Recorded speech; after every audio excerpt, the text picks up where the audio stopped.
And then जब वो देखता है ना कि वांगजी किस जगह पर विंग को खाना खिलाने के लिए लेकर आया है, तो उसका दिमाग और घूम गया था कि लान वांगजी अपने वाइफ को इस जगह पर खाना खिलाने के लिए ला सकता है, इतनी चीप जगह। वो होटल, वो रेस्टोरेंट लांस जिनके टेस्ट का तो बिल्कुल नहीं था। उसके अकॉर्डिंग तो ये जगह बहुत ही चीप लोगों के लिए है, बहुत ज़्यादा चीप लोगों के लिए। लेकिन अब वो कुछ भी कर भी नहीं सकता, उसे खाना तो खाना पड़ेगा यहाँ पे जब वो विंग के साथ है। और वांगजी की पोल वो खोल नहीं सकता है, और विंग की पोल वो वांगजी के सामने नहीं खोल सकता है, या खोलना नहीं चाहता है। कोई तो एक तरीका है जिस तरीके से वो विंग को ब्लैकमेल कर सकता है, तो वो क्यों खोलेगा इन दोनों की पोल एक दूसरे के सामने जा कर के। और वांगजी को उसे परेशान जो करना है अभी। तो अभी वो देखता है कि वो लोग बैठ जाते हैं एक टेबल पे जाके, जहाँ पे सब लोगों को देख रहा था सचिन। सब लोग ऑर्डिनरी थे, सब लोगों ने नॉर्मल तरीके के कपड़े पहन रखे थे, नॉर्मल ही लोग थे। अचानक सचिन की नज़र एक जगह पर जाकर रुक जाती है। फिर सचिन की नज़र बाकी सब लोगों पर भी जाती है। एक मिनट, ये लोग ऑर्डिनरी लोग तो नहीं हैं, इनका चेहरा देखा देखा सा क्यों लग रहा है। समझ आ गया उसे। जैसे ही सचिन को ये समझ आता है ना, वो आंखें खोलकर और मुंह खोलकर वांगजी को देखता है। उसे अनबिलीवेबल एक्सप्रेशंस देकर वांगजी टेबल के नीचे से सचिन को लात मार के उसे इशारा करता है कि चुप रहो, मुंह मत खोलना। जी, सचिन इसलिए इतना शॉक में था क्योंकि आसपास जो भी लोग बैठे हुए थे ना, वो सभी वांगजी के अपने ट्रेन किए गए बॉडीगार्ड्स थे, जो वहाँ पे खाना खा रहे थे। जो लेडीज़ भी वहाँ थी वो भी बॉडीगार्ड्स थी। अंदर जब वेटर आता है उनका ऑर्डर लेने के लिए, तो वो वेटर वांगजी की तरफ देखकर बोलता है, सर आप क्या लेंगे। वांगजी विंग की तरफ देखकर कहता है, वी तुम बोलो ना, तुम क्या लोगे। विंग कहता है, हाँ आपके पास मेन्यू होगा। वो वेटर मेन्यू थमा देता है विंग के हाथ में और कहता है, सर आप अपने हिसाब से फूड ऑर्डर कीजिएगा, अगर आप बिल पे नहीं कर पाए तो आपको बर्तन धोने पड़ेंगे। ये सुनकर और ये देखकर कि ये कौन कह रहा है, सचिन का बचा कुचा जो बचा था ना उसके अंदर की, भाई क्या क्या नहीं कर सकता है लान वांगजी, वो सारी शंकाएं मिट चुकी थी सचिन की। क्योंकि सामने जो लड़की उनका ऑर्डर लेने के लिए आई थी, जो ओमेगा उनका ऑर्डर लेने के लिए आई थी, उससे सचिन जानता है ये वांगजी के ऊपर क्रश रखने वाली लड़की है। वांगजी के ऊपर कितने सालों से इसका क्रश है ये सचिन भी नहीं गिन सकता। वो लड़की विंग को सर्व कर रही है वेट्रेस बन के। सचिन का सर घूम गया था पूरी तरीके से। वो यकीन नहीं कर पा रहा है कि वांगजी ने किसको क्या बना रखा है। फिर वो वेट्रेस जाती है और विंग को ना इसलिए ही वांगजी की आइडेंटिटी पर कभी शक नहीं होता है, क्योंकि वांगजी ने कितने खुले तरीके से सब कुछ दिखाकर छुपाया हुआ है। वो अपनी चाइल्डहुड स्वीट हार्ट को, ऐसा स्वीट हार्ट नहीं कह सकते, बट हाँ वो लड़की ज़रूर वांगजी के ऊपर क्रश रखती है। वो लड़की को वो वेट्रेस बना के रखे हुए है यहाँ पे। और अगर वांगजी विंग के साथ अलग अलग डेट्स पर जाता होगा, वहाँ पर भी ऐसे ही होता होगा। हाँ, अब उसे समझ आया। वांगजी जब विंग के साथ रहता है और अपनी रिचनेस को नहीं दिखाना चाहता है, तो फिर वो कैसे मैनेज करता होगा। वो पूरा का पूरा एक नया स्टॉल ला के खड़ा कर देता होगा मार्केट में, कोई नई दुकान ला के खड़ा कर देता होगा और ऐसे बिहेव करने को कहता होगा जैसे वो लोग वांगजी और विंग को नहीं जानते, और उनके साथ रूड बिहेव करें एंड एक कस्टमर जैसा बिहेव करें, जैसा अभी ये लड़की करके गई। सचिन तो चकरा रहा था कि उसका भाई क्या सच में ये है। दूसरे पल उनका फूड आता है एंड सचिन बस देखता है कि फूड तो बहुत नॉर्मल है। हाँ, विंग ने जो ऑर्डर किया है वही आया है। प्लेन एक छोटा सा केक था, कप केक, एंड उसके साथ में थोड़े से नूडल्स थे और फ्राइड राइस, बस इतना सा फूड था। सचिन फिर बस उस फूड को देखता रहता है, क्या ये वो लोग खाएंगे नूडल्स, वो भी इस जगह पे बने हुए नूडल्स। पर सचिन कुछ कहता नहीं है, बल्कि वो फूड लेता है अपने बाउल में और वो देख रहा था किस तरीके से वांगजी विंग को नूडल्स खिला रहा है, फ्राइड राइस खिला रहा है, फिर उसके फेस पर लग जाता है कुछ भी तो उसे क्लीन कर रहा है। उसके सर पे पैट करके बोलता है, वांगजी पापे आराम से खाओ, हाँ कोई जल्दबाजी नहीं है, हम लोग जब यहाँ आए हैं इतना पैसा खर्च करके तो आराम से एंजॉय करके जाएंगे। ये सुनकर ना सचिन का रहता है कि ये इंसान क्या बोल रहा है, सच में उसे यकीन नहीं हो रहा था। दूसरे पल जब वो नूडल्स टेस्ट करता है ना, उसे और बड़ा झटका लगता है, क्योंकि ये टेस्ट नॉर्मल कोई भी इंसान अपने हाथों में लेकर नहीं आ सकता है। सचिन फिर बहाना बनाता है, मुझे ना वॉशरूम जाना है, मैं वॉशरूम जाके आता हूँ। विंग तो चाहता ही था कि ये कबाब में हड्डी जल्दी भाग जाए, और वांग जी का भी सेम था, उसे मतलब ही नहीं है सचिन से। वो दोनों बस बिना सचिन की तरफ देखकर हाँ में सर हिलाते हैं। सचिन वहाँ से उठता है और सीधे किचन की तरफ जाता है। किचन में जा करके वो वर्ल्ड क्लास शेफ़ को पकड़ के कहता है, क्यों तुम लान वांग जी के लिए यहाँ इतनी बेकार सी जगह पे आकर खाना बना सकते हो? वो जो शेफ़ था वो कहता है, सर आप दोनों भाई हमें हमें मत परेशान कीजिए। एक बोलता है यहाँ आकर के खाना बनाओ और किसी को पता भी न चले कि ये खाना मैंने बनाया है। ऑर्डिनरी फूड बनाना है मुझे, ऊपर से टेस्ट अच्छा होना चाहिए, हेल्थ अच्छी रहना चाहिए और फ्रेश इंग्रेडिएंट्स मुझे यूज़ करने हैं। मैं पागल होता जा रहा हूँ।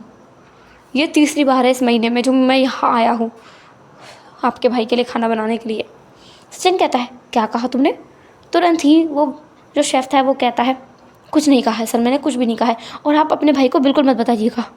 फिर वो शेफ़ सोचने लगता है कि इन दोनों का भाई का रिश्ता इतना ख़राब है, अगर जियांग चेंग बता भी देगा तो वांग जी थोड़ी, मतलब सचिन बता भी देगा तो वांग जी थोड़ी बिलीव करेगा।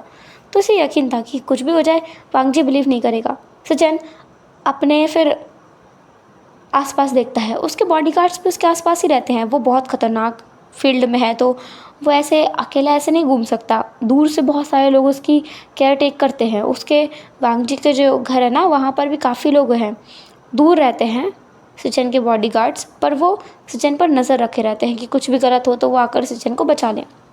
अभी सचिन का एक बॉडीगार्ड आकर उसके हाथ में गन देता है। सचिन उस गन को सीधा उस शेफ़ के सर पे पॉइंट करके कहता है, मज़ा आएगा, अब देखना वो दोनों कुछ भी ऑर्डर करेंगे ना, तुम उसमें कुछ अलग यूज़ करना, तुम्हें ये वाली दवाई यूज़ करनी है। बाकी मैं देख लूँगा। वो शेफ़ कहता है, सर ये तो अगर मिस्टर लान को पता चला तो, और अगर तुमने नहीं किया तो मैं तुम्हें यहाँ से मार दूँगा। चॉइस तुम्हारे हाथ में है, तुम वांग जी के हाथ से मरना चाहोगे या मेरे हाथ से अभी क्या भी। दूसरे पल वो जो शेफ़ था वो उस बॉटल को ले लेता है। वो क्या करे इन दो भाइयों का, ये दो भाई इतने भयानक है ना कि मतलब गन की नोक पे सब लोगों से काम कराते रहते हैं और सब लोगों ने मना भी नहीं कर पाते हैं, क्योंकि गन की नोक अगर सामने रखी हो तो कौन इंसान रेजिस्ट कर सकता है कि नहीं मैं नहीं करूँगा, ऐसा कोई बोल सकता है क्या? सचिन फिर वहाँ से जा चुका था और बाकी जो उसके बॉडीगार्ड्स थे वो देख रहे थे किस तरीके से सचिन जो है वो बस एक पैर से खुद के दूसरे पैर को घसीटते हुए चल रहा है, क्योंकि सुबह वो पिटा जो था वांग जी के हाथ से, पर अभी वो अपनी हरकतों से बाज नहीं आया है। फिर से उसने एक कांड कर दिया है। उन्हें कुछ मिलाकर खिलाने के लिए दे गया है वो शेफ़ को। जब विंग अपना फूड फिनिश करता है तो सचिन कहता है, विंग का ऐसा मन कर रहा था ना, सामने जितने भी सारे बाउल रखे हैं ना जिनमें उन्होंने खाना मंगाया है, जितने बर्तन रखे हैं सारे उठाकर सचिन के सर पे फोड़ दे। इस कमीने को क्या पड़ी है दोबारा खाना मंगाने की, वैसे तो वो बहुत परेशान था, ये इंसानों से और परेशान कर रहा है। तो विंग ना बहुत ज़्यादा परेशान हो रखा था अब कि अब वो क्या करे, इसलिए ना वो कुछ कहता नहीं है। लेकिन जब वो वांग जी की तरफ देखता है ना, वांग जी उसकी तरफ देख रहा है, तो विंग को समझ आ जाता है कि सचिन का खाना मंगाना ना मंगाना उसके ऊपर डिपेंड करता है, और अगर उसने बोल दिया कि वो नहीं चाहता है तो फिर शायद सचिन उसके हस्बैंड को उसकी सारी सच्चाई बता देगा। ऊपर पता नहीं वांग जी का कैसा रिएक्शन रहेगा। इस डर की वजह से विंग कहता है, क्या खाना है तुम्हें? सचिन कहता है, कुछ भी, सूप, कोई भी सूप मंगा लो। विंग कहता है, ठीक है। वेटर वहाँ आता है। विंग कहता है, हमें सूप चाहिए। सर सूप हम बाउल में देते हैं, आपको कितने बाउल चाहिए? विंग कहता है, फ़िलहाल तो एक ही। सचिन कहता है, अगर तुम लोग नहीं लोगे तो मुझे भी नहीं चाहिए, मैं भूखा घर जा सकता हूँ, और मैं भूखा घर गया तो कॉन्सिक्वेंसेस तुम दोनों को झेलने पड़ेंगे। वांग जी और विंग दोनों एक साथ सचिन को देखते हैं। दोनों का मन कर रहा था कि वांग जी सोच रहा था इसे गोली मार दूँ, विंग सोच रहा था इसे बैट लेके आता हूँ मैं क्रिकेट का और इसका सर से मैं क्रिकेट खेलूँगा, फिर सर तोड़ करके इसका। दोनों की सोच में यही था कि सचिन को नुकसान पहुँचाया जाए, लेकिन दोनों ही कुछ नहीं कर सकते थे। एंड देन उनके लिए 3 बाउल सूप आता है। उस सूप को सचिन तो बहुत चाव से पीता है, विंग और वांग जी भी उस सूप को पीने लगते हैं। वांग जी बहुत ज़्यादा ना आंखें गड़ा करके सचिन को देख रहा था कि कुछ तो इस इंसान के दिमाग में चल रहा है, क्योंकि जितना वो इस इंसान को जानता है, सचिन को जानता है, ये खामोश रहने वाले इंसानों में से है नहीं। कल रात से अब तक ये बिल्कुल खामोश है, शांत है। कुछ तो गड़बड़ फिर है। दूसरे पल वांग जी को एहसास हो गया था कि क्या गड़बड़ है, क्योंकि उसका सर भारी होने लगा था। विंग कहता है, लंजा तुम ठीक तो हो ना? तुम्हें कुछ हो गया है क्या? कुछ कुछ अलग महसूस कर रहे हो तुम? लंजा, लंजा। पर वांग जी की आंखें बंद हो चुकी थी। वो टेबल पे कोलैप्स हो गया था। कुछ देर बाद विंग भी कोलैप्स होता है। इससे पहले विंग का सर टेबल पे लगता, सचिन उसे हवा में ही थाम लेता है। फिर उसे ब्राइडल स्टाइल कैरी करके वांग जी को एक लात से नीचे गिरा देता है और कहता है, ओ चलो, इसे जो लोग ले जाएंगे उठा कर ले जाएंगे खींच के। पापे, तुम कितने क्यूट हो, स्वीट हो, तुम्हें तो मेरे साथ ही रहना चाहिए। ऐसा बोलकर सचिन वहाँ से निकल जाता है, विंग को अपने साथ लेकर। सीन शिफ्ट करके हम कुछ देर बाद का देखते हैं, लगभग 3 घंटे बाद का। वांग जी अपनी आंखें खोलता है धीरे धीरे। वो अपने आप को ढक करके मजबूर करता है बैठने के लिए, तो वो देख पाता है कि उसके आसपास काफ़ी सारे लोग हैं और जो लोग उसके लिए काफ़ी डरे हुए हैं, क्योंकि अगर वांग जी को कुछ हुआ तो वो लोग ज़िंदा नहीं बचेंगे। इस वजह से वांग जी के पास वो लड़की आती है जो कि वांग जी पर हमेशा से क्रश रखते हुए आई है। वो कहती है, लाल वांग जी, तुम ठीक तो हो ना? वांग जी अपने आप को उठाकर कहता है, क्या हुआ है ये? विंग कहाँ है? वो लड़की कहती है, तुम्हारी वाइफ को सचिन अपने साथ ले गया है। हमने उसे रोकने की कोशिश। व्हाट द हेल, तुम कहना क्या चाहते? तुम लोगों ने कोशिश की बस? तुम लोग जिंदा क्यों हो फिर? गार्ड्स। वो अपने बॉडी गार्ड्स को बुलाता है, बोलता है, किल देम ऑल। ऐसा बोलकर वो तो वहाँ से निकल गया। पीछे से सब लोग चिल्ला रहे थे, क्योंकि वांग जी को नहीं पड़ी है किसी की भी। उसे इस दुनिया में विंग के अलावा किसी और की चिंता है कि नहीं। उसने एक साथ इतने सारे लोगों की जान ले ली थी और उसे इस चीज़ का कोई रिग्रेट नहीं था। वो पागल है, बहुत साइको है। ये चीज़ ना हम लोग देख सकते हैं। इसके बाद वो बस कॉल लगाया जा रहा था सचिन को, जिसका फ़ोन लग नहीं रहा था। साथ ही वो अपने सारे लोगों को बोल चुका था कि वी भूषान को ढूंढ कर निकालो। अगर वी भूषान नहीं मिला तो वो सबकी जान ले लेगा, सबको मार डालेगा, कोई भी जिंदा बचेगा नहीं, सबको निकाल फेंकेगा वो इस दुनिया से। दूसरी तरफ हम देखते हैं विंग का सीन। विंग धीरे धीरे अपनी आंखें खोलता है। उसका बेड बहुत सॉफ्ट था, काफ़ी ज़्यादा सॉफ्ट मटेरियल का बना हुआ था। वो बस सोकर उठता है और उठकर अपनी आंखों को रब करता है और अपने आसपास देखता है। वो समझने की कोशिश करता है कि वो आखिर किस जगह पर है, क्योंकि कुछ भी हो इस जगह को वो नहीं जानता है। कुछ टाइम बाद दरवाजे पर नॉक होता है, दरवाज़ा खुलता है। स्माइलिंग फेस के साथ में लाल सचिन अंदर आता है। विंग पहली नज़र में कहता है, लंजा। फिर दूसरी बार में कहता है, लाल सचिन।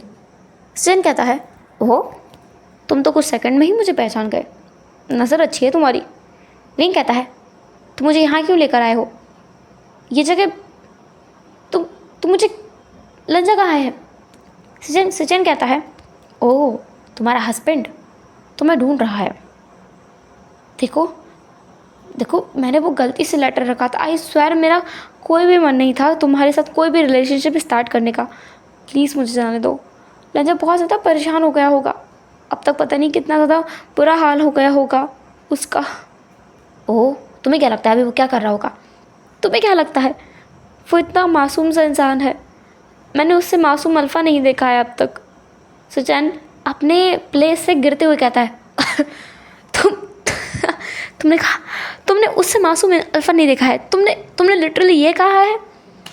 अगर तुम्हें पता होता ना कि उसने अभी अभी क्या किया है, तुम बेहोश हो जाते हैं। आई स्वेयर तुम बेहोश हो जाते, तुम कुछ कर नहीं पाते। वेल, कोई बात नहीं, मैं तुम्हें उसके असली चेहरा दिखा कर रहूँगा। विंग कहता है, मुझे किसी का कोई असली चेहरा नहीं देखना है, मुझे बस लंजा के पास जाना है, प्लीज़ मुझे जाने दो, वो बहुत ज़्यादा परेशान होगा। विंग का मन कर रहा था अभी सचिन को मार के निकल जाए, लेकिन अगर सचिन को उसने मारा तो वांग जी को पता चल जाएगा कि विंग वैसा नहीं है जैसा वो दिखता है, और विंग अपनी सच्चाई वांग जी को नहीं बताना चाहता है। वो वांग जी के साथ खुश है, बहुत खुश है, वो दुखी नहीं होना चाहता है, बिल्कुल भी नहीं होना चाहता है। इसलिए ना विंग चुप था, कुछ नहीं बोलना चाह रहा है, कुछ करना नहीं चाह रहा है, कोई ऐसा कदम नहीं उठाना चाहता जिसकी वजह से उसे रिग्रेट हो।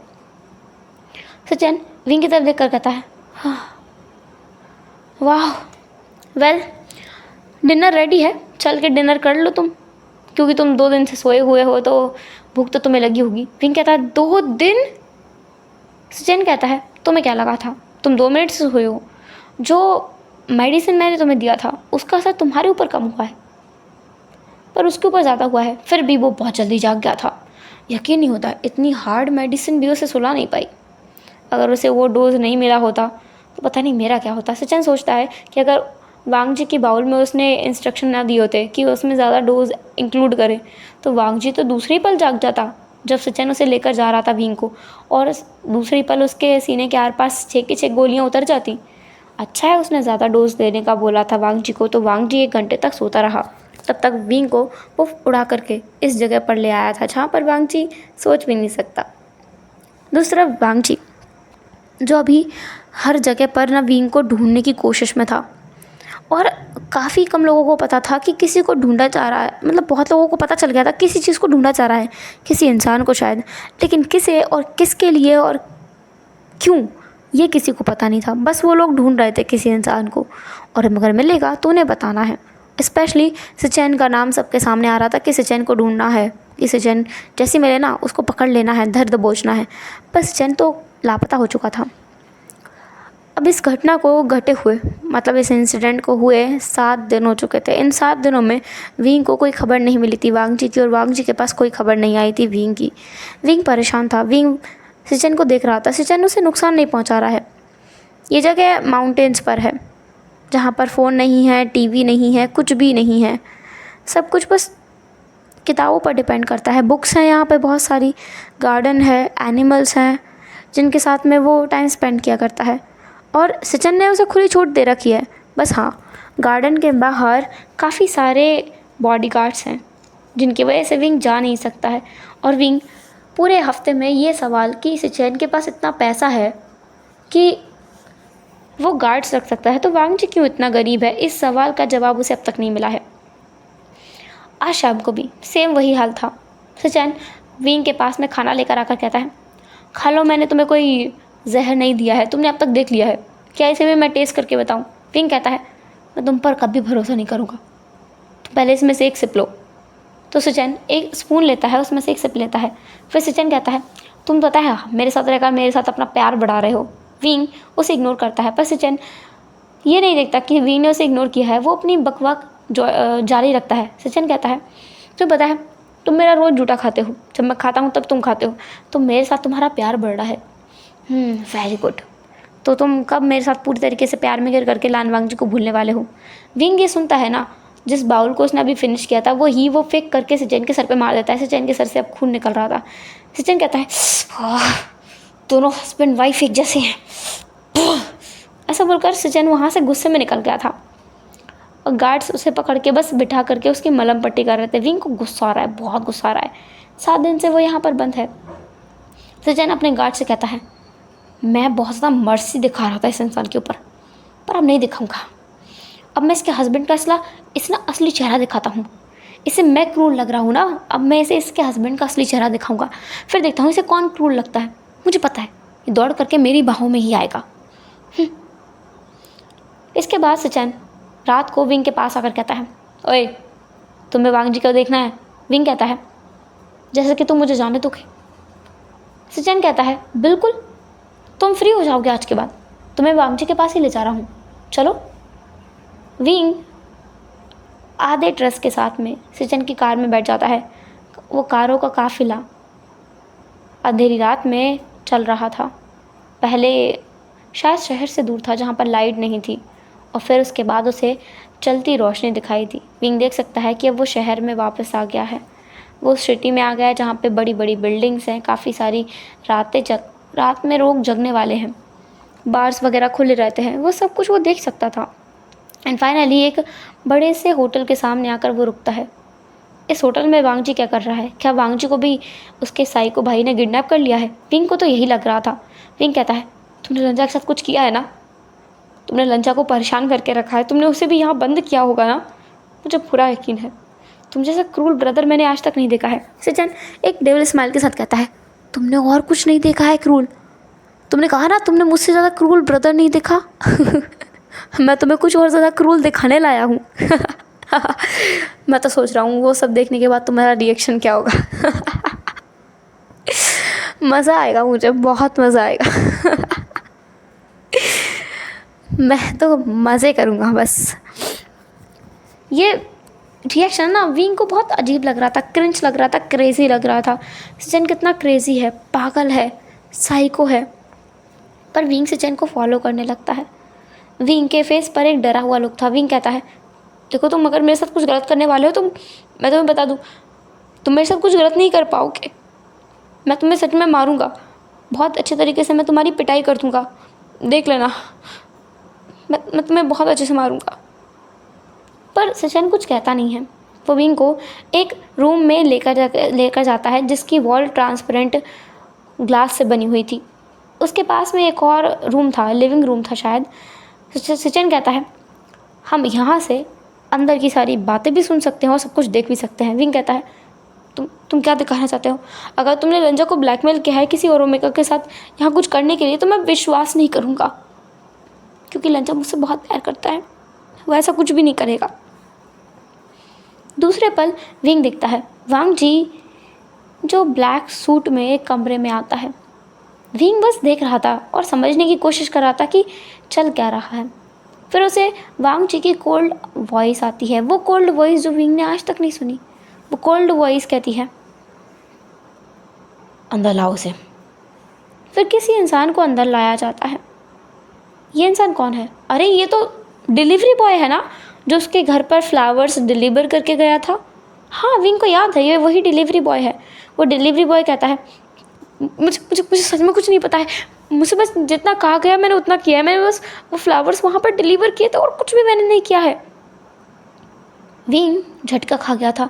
इसका मतलब क्या रंजा को सब कुछ पता चल गया है कि वो फ्लावर्स के लिए लेटर लिखा था उसने? पर विंग को दूसरी पल और झटका लगता है। उसका ना सारे सवाल गायब हो गए थे। वो बस देख रहा था कि चल क्या रहा है और समझने की कोशिश कर रहा था, क्योंकि वांग जी के पास में खड़े हुए इंसान ने उस डिलीवरी बॉय के कपड़े उतार फेंके थे। उसके बदन पर एक कपड़े का एक छोटा सा भी तिनका नहीं था। विंग अपनी आंखें घुमाने वाला था, पर सचिन के बालों को पकड़ता है और विंग को ग्लास वॉल के पास लाकर कहता है, श्श, देखो तुम्हारा अल्फा कितना क्रूल है, देखो कि मुझसे क्रूल कोई हो सकता है कि नहीं। अगर तुम्हें भागना हो तो तुम मेरे साथ भाग सकते हो, और अगर रुकोगे तो इस इंसान के हाथ तुम्हारा भी यही हाल होगा जो इसका होने वाला है। विंग बस सोच रहा था कि क्या हाल होने वाला है। वो कहता है, नहीं, तुम, ये सब झूठ है ना, तुमने किसी को पैसे दिए हैं ये सब करने के लिए। श्श, बस देखो और सुनो। फिर विंग बस देखने लगता है। वांग जी कहता है, मैंने कहा तुमने किसके कहने पर यह किया? वो डिलीवरी बॉय कहता है, सर मैंने सच कहा है, मुझे कुछ नहीं पता है, मैंने आपको पहले ही बताया है। मुझे बीच में एक रास्ते में एक इंसान ने कहा था कि मैं यहाँ पर फ्लावर्स डिलीवर कर दूँ बस, क्योंकि वो किसी बॉय को डिलीवरी बॉय देख नहीं पा रहा था, उसने मुझे अच्छे पैसे ऑफर किए थे, इसलिए मैंने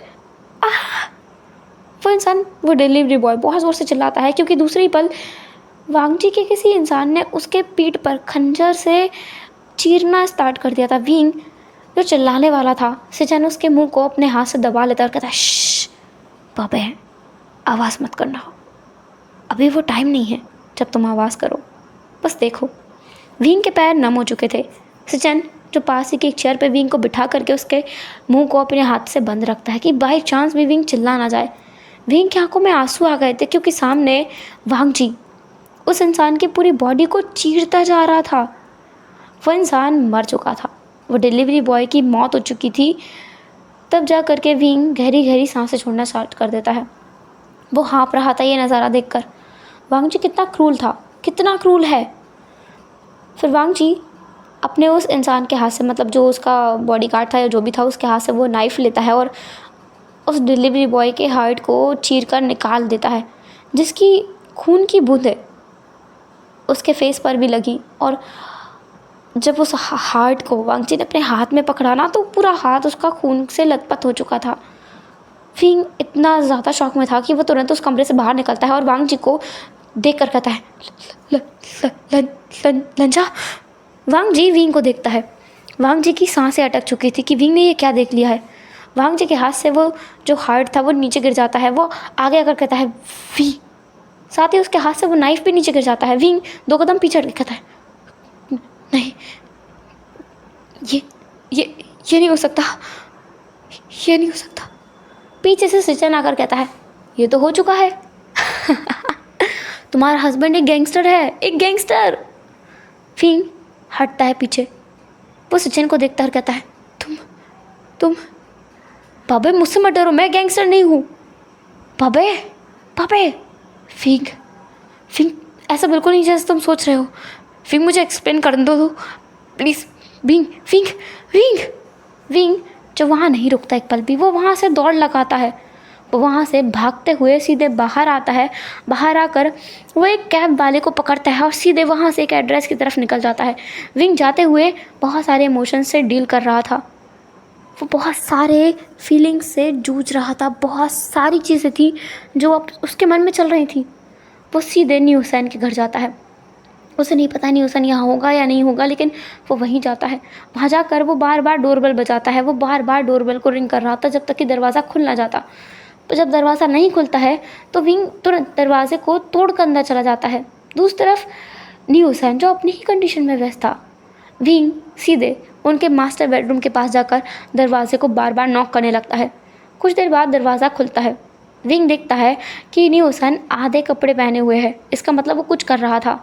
विंग कहता है होयसांग मुझे कुछ बताना है, बहुत अर्जेंट है, बहुत ज़्यादा अर्जेंट है। अगर मैंने नहीं बताया तो मैं नहीं पता नहीं मैं क्या कर बैठूँगा, मुझे क्या हो जाएगा, मेरा दिमाग फट जाएगा, मेरा दिल बाहर निकल आएगा, मैं बता नहीं सकता मैं क्या महसूस कर रहा हूँ। विंग कहता है न्यूसन कहता है क्या हुआ है आखिर, मैंने आधे कपड़े पहने हुए, मुझे कपड़े तो पूरे।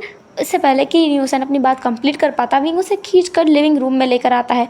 तब जाकर न्यूसन देखता है कि उसका दरवाज़ा टूटा हुआ है। न्यूसन कहता है हाउ डेयर यू विंग, तुमने हमारा लॉक तोड़ दिया। विंग कहता है जस्ट लेट इट बी, मेरी बात सुन, मेरा हस्बैंड लानवांग जी। न्यूसन कहता है आराम से विंग, आराम से, just cool down and then से।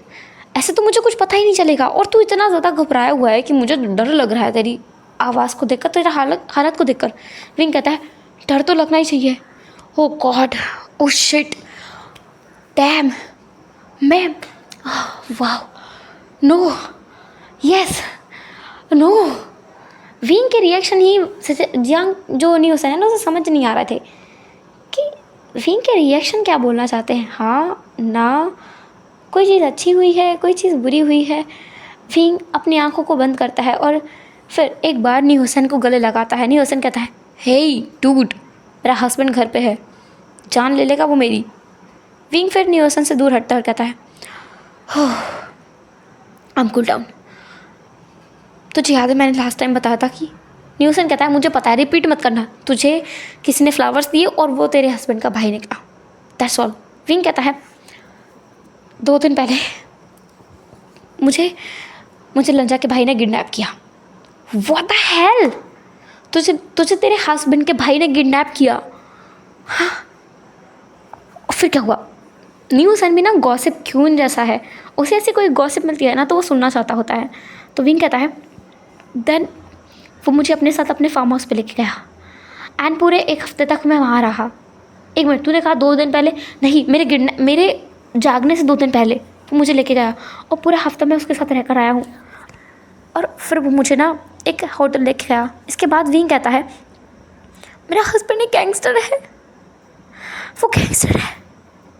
ओ गॉड, लंजा एक गैंगस्टर है। उसने डिलीवरी बॉय को कितने क्रूर तरीके से मार डाला। मैंने देखा उसके हाथ में, लंजा के हाथ में क्या था विंग? न्यूसन पूछता है डरते हुए और क्यूरियोसिटी के साथ में, नर्वस होते हुए कि क्या था। बहुत एक्साइटेड था न्यूसन। विंग कहता है उसके हाथ में डिलीवरी बॉय का दिल था। न्यूसन कहता है oh god, shit wing, oh no,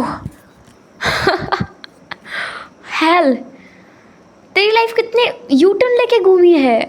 1 साल से जिस इंसान के साथ तू रहा, जिसको तू प्योर मानता था, वो इंसान एक गैंगस्टर है, इतना क्रूल। वाह, विंग कहता है that's what I am saying. Wow मैं सोच रहा था मेरी लाइफ बहुत बोरिंग है, पर नहीं, कितनी इंटरेस्टिंग है। वाओ मुझे लगता है इससे ज़्यादा फ़न मेरी लाइफ में कभी नहीं हो सकता था। लिटरली मेरा हस्बैंड एक गैंगस्टर है, उसका भाई उसका भाई उसका भाई भी एक गैंगस्टर है, और वो लोग मेरे पीछे पागल हैं। वाओ कितना कितना अमेजिंग है ये सोचने में। मैं मैं बता नहीं सकता मैं क्या फ़ील कर रहा हूँ। पहले पल तो मैं डर गया था कि वांगजी ने किसी को मार डाला, लेकिन दूसरी पल ना मुझे मज़ा आया, वांगजी ने मेरी वजह से किसी को मार डाला। Wow it's so amazing. Newson कहता है हाँ विंग अमेजिंग तो है। वाओ तेरा हस्बैंड एक गैंगस्टर है, कितना कूल है ना। अब तू कैसे डील करने वाला है? विंग कहता है फाइनली मैं अपने रियल सेल्फ में आऊँगा, और कैसे डील करूँगा? अब मुझे वो बेचारा मासूम ओमेगा बन के नहीं रहना पड़ेगा। मैं अब अपने तरीके से लाइफ को एंजॉय कर सकता हूँ। मैं अपने सामने अपने जिस तरीके से मैं रहता हूँ ना, मैं जिस तरीके का इंसान हूँ, मैं वैसा सामने देख सकता हूँ। Because I don't have the fear to lose him, because he loves me. वो मुझसे इतना प्यार करता है कि किसी को मार भी सकता है। पर न्यूसन कहता है फिंग संभल के ना, कहीं वो तुझे ही ना मार दे। फिंग कहता है तुझे लगता है ऐसा हो सकता है? हो सकता है ऐसा? न्यूसन कहता है नहीं, मुझे तो लान वांगची के लिए बुरा लग रहा है। विंग कहता है उसके लिए क्यों बुरा लग रहा है? न्यूसन कहता है अपना बेचारे की वाट लगने वाली है, उसकी हालत ख़राब होने वाली है। जब तक उसने नौटंकी की ना तब तक बढ़िया था, तू भी एक क्यूट स्वीट से ओमेगा बन के रहा था। अब मुझे लगता है उसकी भी शामत आने वाली है तो अपनी रियल सेल्फ में जाने वाला है। मुझे लगता है अगले ही दिन ना तू उससे घर में पोंछा लगवाएगा। विंग कहता है ऑफ कोर्स मैं ऐसा ही करूँगा, वो मेरे घर में अब पोंछा लगाएगा। मैंने पूरे 1 साल तक उसके घर में पोंछा लगाया है, उसके घर को मैंने साफ़ किया है। अब मैं ना उसे छोड़ूंगा नहीं, मैं पूरे साल का बदला निकालूंगा। अगर वो मुझे पहले ही बता देता तो फकिंग गॉड हमारी वेडिंग कितनी कितनी ज़्यादा शानदार होती। एक छोटे से चर्च में जाके हम वेडिंग नहीं करते, एक छोटे से होटल में जाके हम लोग रिंग्स एक्सचेंज नहीं करते, कितनी बिग पार्टी थ्रो करते ना। हाँ वो अमीर भी है। पर सचिन ने उसके बाल पकड़ के उसे उस ट्रांसपेरेंट वॉल के सामने लाकर खड़ा करके कहा बाबे देखो तुम्हारा प्रिटी हस्बैंड क्या कर रहा है। विंग तो देख रहा था, लिटरली वांगजी के सामने उस डिलीवरी बॉय की पूरी स्किन उतार कर फेंक दी गई थी। पूरे फ्लोर पर खून ही खून था, पूरा फ्लोर ऐसा हो गया था पानी नहीं खून डला हो हर जगह पर, ऐसा हो गया था वो। विंग तो बस हैरान परेशान होकर सामने देखे जा रहा था, क्या ये वही लंजा है जिसे वो जानता है 1 साल से? क्या ये वही है? विंग 2 कदम पीछे हटकर कहता है नहीं ये नहीं हो सकता, ये नहीं हो सकता। दूसरे पल वो और ज़्यादा हैरान हो जाता है, क्योंकि उस इंसान के बदन पर काफ़ी सारे चाकू से वार तो किया गया रहा था, लेकिन वो मरा नहीं था अभी तक। तो इस बार वांगची ने कुछ इशारा किया और उस इंसान के पीठ पर जाकर वांगची का जो बॉडी गार्ड है वो पूरा उसे चीरने लगता है। विंग चिल्लाने वाला था, लेकिन सचिन उसके मुंह को पकड़ लेता है, अपने हाथों से बंद करके कहता है श्श बाबे आवाज़ नहीं करना, वरना अगला इसका निशाना हम बन जाएंगे। विंग शॉक में सचिन को देखता है, उसे यकीन नहीं हो रहा है अपनी आंखों पर। विंग के पैर डगमगा गए थे और वो देखता है वांगची, जब वो इंसान मर जाता है, वो डिलीवरी बॉय मर जाता है, तो वांगची उठकर उस डिलीवरी बॉय के पास आता है, अपने बॉडी गार्ड से नाइफ़ लेता है और उस इंसान के दिल में वो घुसा देता है उस नाइफ़ को। दूसरे पल विंग देख सकता था कि वांगची के हाथ में डिलीवरी बॉय का हार्ट था, उसका दिल वांगची के हाथों में था।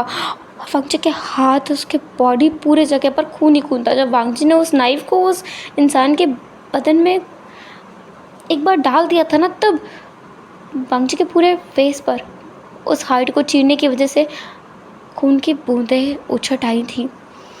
विंग ये देख कर ना 2 कदम पीछे हट गया था, और जैसे ही विंग गिरा ना वैसे ही सचिन ने उसे थाम लिया। सचिन देख सकता था कि विंग आधी बेहोश होने की हालत में है।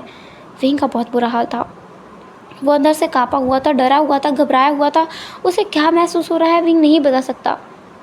कुछ पल के बाद वो फिर एक बार देखता है उस दीवार के उस पार, जहाँ पर वांग जी के हाथ में उस इंसान का दिल था और दूसरे हाथ में वो चाकू। विंग अब अपने आप को रोक नहीं पाता है, वो बाहर आ जाता है और कहता है ल- ल- ल- लंजा। वांग जी विंग को देखकर सकपका गया। उसके हाथ से पहले तो वो दिल और फिर वो चाकू नीचे गिर जाता है और वांग जी घबराहट में विंग की तरफ देखकर कंसर्न के साथ, डर के साथ में विंग का नाम पुकार कर एक कदम आगे बढ़ाता है, वी। और विंग दूसरी पल 2 कदम पीछे हटता है और कहता है नहीं, ये सच नहीं है, ये सच नहीं है ना, मैं तुम ये। दूसरी तरफ सचिन जो उस कमरे से बाहर आकर कहता है, क्या बात है तुम्हारी तो पोल खोल दी मैंने वांग जी जो चीज़ मुझे नहीं मिल सकती वो तुम्हें भी नहीं मिल सकती सचिन हंस रहा था। वांग जी सचिन को इग्नोर करता है क्योंकि वी वहाँ से भाग कर गया था। वांग जी उसके पीछे जाने वाला था पर वो खुद को रोक लेता है और सचिन को 2-3 घूसे मुक्के लात उसे अधमरा कर देता है। दूसरी तरफ विंग वहाँ से भाग जाता है।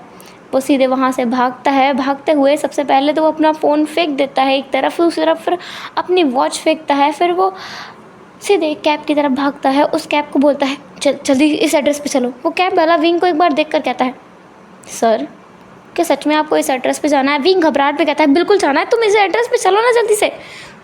वो इंसान जो टैक्सी ड्राइवर है वो कहता है, सर ठीक है आप घबराइए मत, मुझे लगता है आपको इमरजेंसी है, मैं आपको जल्दी छोड़ देता हूँ।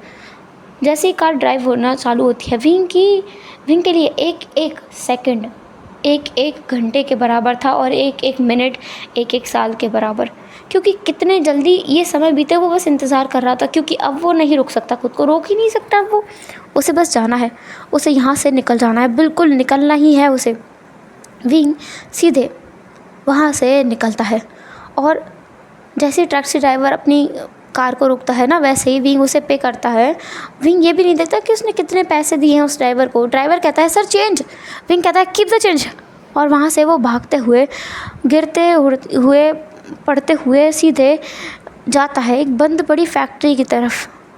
विंग उस बंद पड़ी फैक्ट्री की तरफ जाता है और उस बंद पड़ी फैक्ट्री में जा कर के वो उस बंद पड़ी फैक्ट्री का दरवाज़ा खोलता है, अंदर जाता है और सबसे पहले क्योंकि वो इस जगह से बहुत ज़्यादा फैमिलियर है तो वो सीधे उस जगह पर जाता है जहाँ पर उसे मेन स्विच मिलेगा इलेक्ट्रिसिटी का। वहाँ पर जाकर वो मेन स्विच को ऑन करता है और लाइट्स ऑन कर देता है। लाइट्स ऑन करने के बाद में वो सीधे उस बंद बड़ी फैक्ट्री के उस बंद बड़े कमरे में जाता है जहाँ पर मकड़ी के जाल एक घर बना चुके थे। चूहों ने अपना आशियाना बसा लिया था और देखकर लगता है कि वहाँ पर कई सारे अजीब व गरीब जानवर आकर रहने लगे थे। लिजर्ड, कॉकरोच वगैरह वगैरह वहाँ पर रहने लगे थे। विंग उन सब की परवाह किए बगैर सीधे एक बटन प्रेस करता है उस कमरे का और उसके लिए सीढ़ियों का दरवाज़ा खुल जाता है। विंग उस दरवाजे से सीढ़ियाँ उतरते हुए सीधे नीचे जाता है। नीचे जा कर के वो ज़ोर से अब चिल्लाता है, wow, what the hell, oh no, yes God. Wing अपने बालों को पकड़ लेता है। वो अपने बालों को खींच रहा था और बस समझने की कोशिश कर रहा था कि ये क्या हुआ। विंग सबसे पहले बस नीचे फ्लोर पे बैठ गया था। वहाँ कितनी गंदगी है उसे नहीं परवाह इस बात की, पड़ी नहीं है उसे इस बात की। उसे पड़ी है तो बस खुद को रिलैक्स कराने की। विंग रिलैक्स करने के लिए वहाँ बैठ जाता है। फिर वो देखने लगता है आसपास कुछ उसे रिलैक्स करने के लिए मिले, जिस चीज़ से उसे शांति मिलेगी वो चीज़ उसे मिले। एंड फाइनली उसे अपना फ़ोन दिखता है। वो फ़ोन जिस फ़ोन को वो यहाँ पर सालों पहले छोड़ गया था, वो अपने फ़ोन को उठाता है, उस फ़ोन को ऑन करता है। उस फ़ोन की बैटरी अभी भी चार्ज थी। वो फ़ोन बड़ी रेयर कंडीशन में था, मतलब इतने सालों से उसे ऑन नहीं किया गया, फिर भी वो चालू था, चल रहा था। विंग उस फ़ोन को देखता है, कहता है, मैं पागल हो जाऊँगा। विंग ऐसा बोलकर उस फ़ोन में से कुछ रिकॉर्डिंग्स को प्ले करने लगता है जिसमें बहुत ज़्यादा चीखने चिल्लाने की आवाज़ें थीं। कई लोग चीख रहे थे, बिलख रहे थे, रो रहे थे, भीख मांग रहे थे अपनी जान की। कुछ लोग उसे रुकने के लिए बोल रहे थे। वो सारी आवाज़ें थीं। वो सारी आवाज़ें सुनते हुए विंग एक स्माइल करता है और एक रिलीफ की सांस लेता है। गहरी सांसें छोड़कर वो कहता है, अब जाके मुझे शांति मिली है।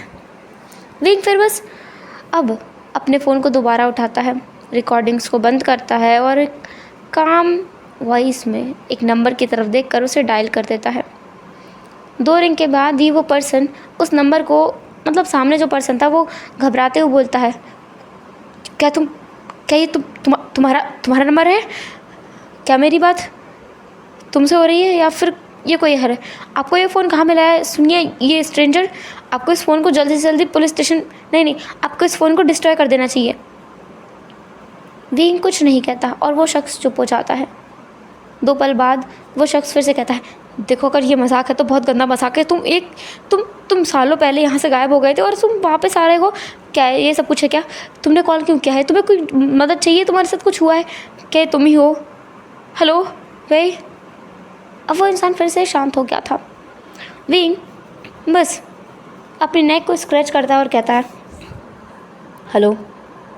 इस आवाज़ को सुनकर सामने वाला शख्स कांपने के लिए काफ़ी था और विंग उसकी ट्रम्बलिंग वॉइस को सुन सकता था। वो शख्स कहता है, तो ये तुम ही हो है ना? तुमने क्यों कॉल किया है? विंग कहता है, मैं कम बैक कर रहा हूँ। वो शख्स उस तरफ से कोई आवाज़ नहीं आती है। कुछ पल बाद वो शख्स फिर से लड़खड़ाती वॉइस में कहता है,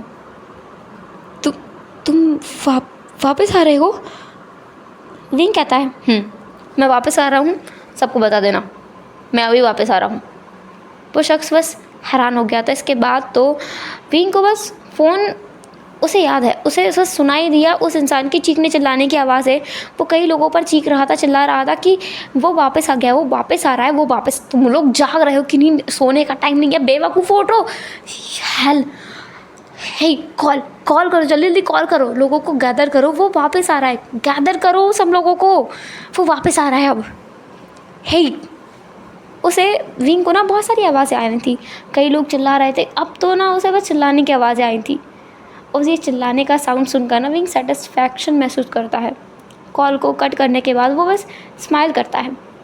फिर वो उस हाउस से फिर अपनी कुछ चीज़ों को देखता है। उसके बाद वो वहाँ से निकल आता है। उस जगह से निकलने के बाद वो उस बंद पड़ी फैक्ट्री से वो अपनी बाइक उठाता है। उसकी बाइक जो यहाँ पर कितने लंबे समय से पड़ी हुई है। वो अपनी बाइक को देखकर कहता है, पापा आई एम सॉरी, पर अब डैडी तुम्हें छोड़कर नहीं जाएंगे। अब डैडी तुम्हारे साथ ही रहेगा, अब डैडी कहीं नहीं जाएंगे। ऐसा बोलकर वो अपनी उस बाइक को एक बार चूम लेता है। उस बाइक पर इतनी धूल लगी हुई थी, पता नहीं कितने कीड़े काटूरे उस पर चला होगा। विंग इस बात की चिंता किए बगैर उसे चूम लेता है और फिर अपनी बाइक को स्टार्ट करने लगता है। सालों पड़ी बंद बाइक भी ना विंग के आगे इतने नाच नचती है कि उसके पैर रखते ही वो चालू हो गई थी। विंग फिर बस उस फैक्ट्री से निकल जाता है। निकलते हुए वो हवा में गा रहा था, चिल्ला रहा था और बस बोल रहा था, यूहू, फाइनली मैं मेरी रियल सेल्फ में आ सकता हूँ। Wow, dam, crazy. विंग फिर वहाँ से बस निकल गया था।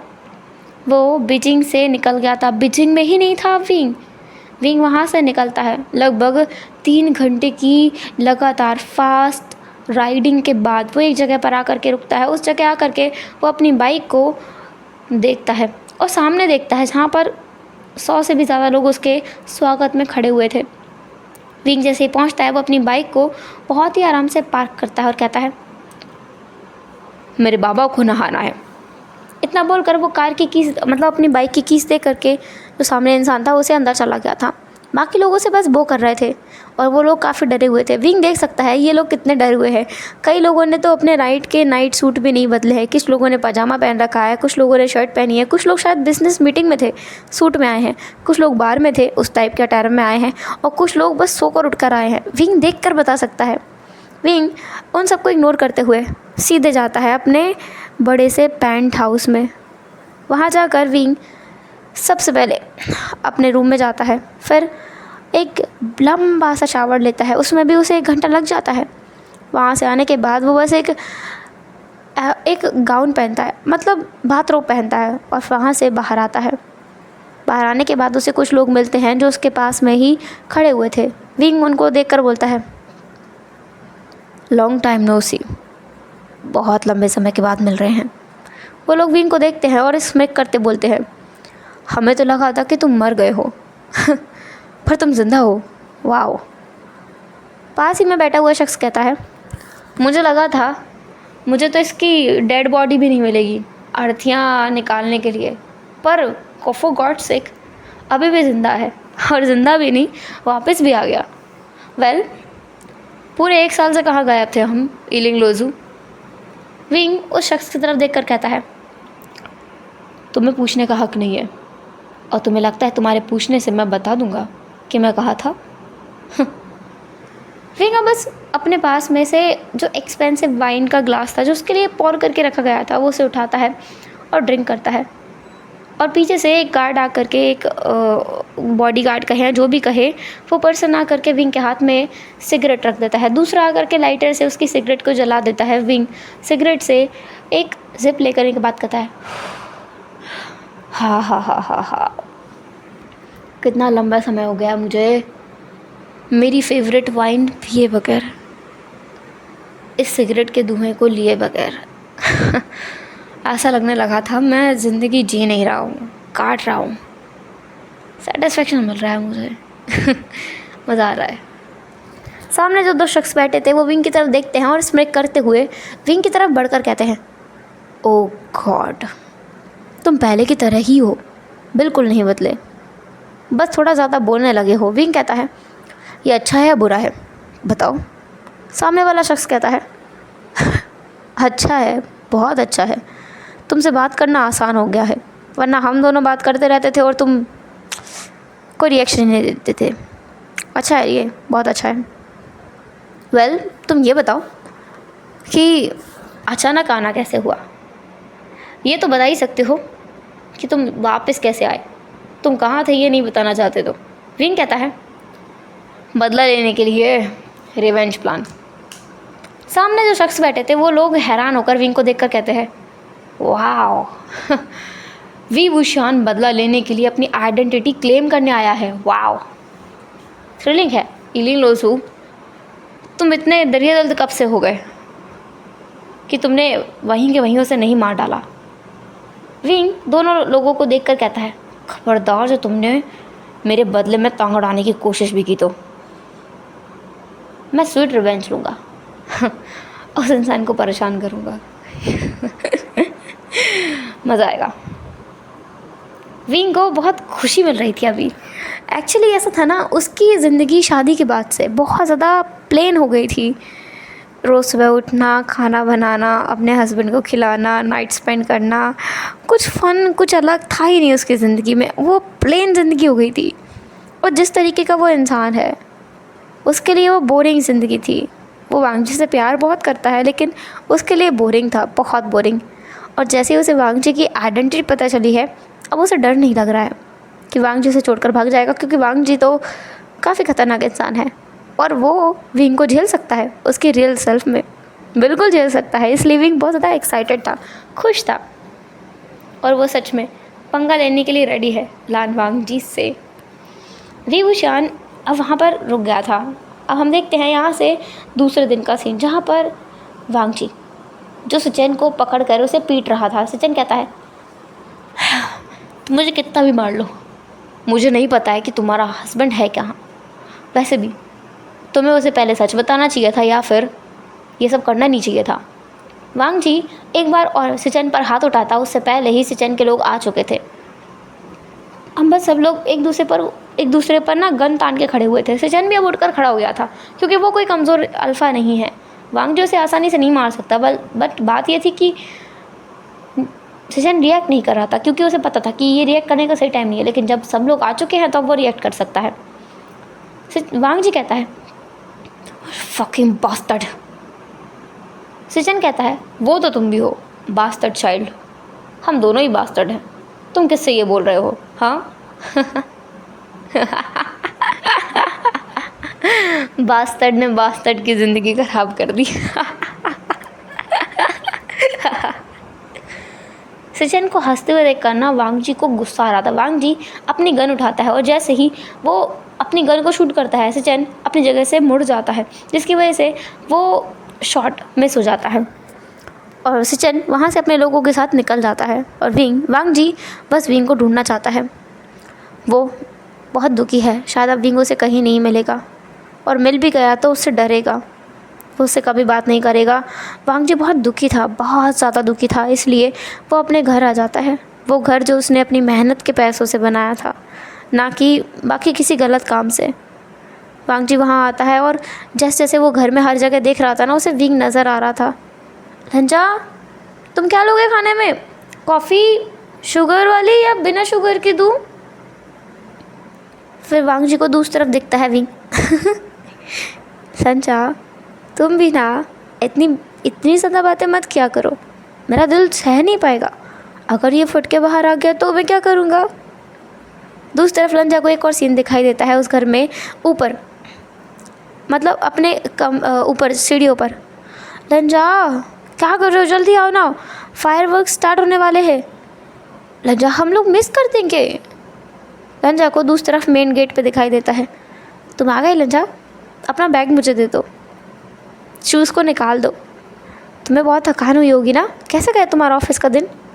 वांग जी जैसे हर जगह देख रहा था ना, उसे विंग की आवाज़ से विंग दिखाई दे रहा था। वांग जी अपने घुटनों के बल बैठ गया था, उसकी आंखों में आंसू आ गए थे। वो अपने आंसुओं को हाथ लगाते हुए बोलता है, कितनी बेकार ज़िंदगी है मेरी, इतनी मेहनत की मैंने, इतना सब कुछ किया, और आखिरकार वही हुआ जिसका मुझे डर था।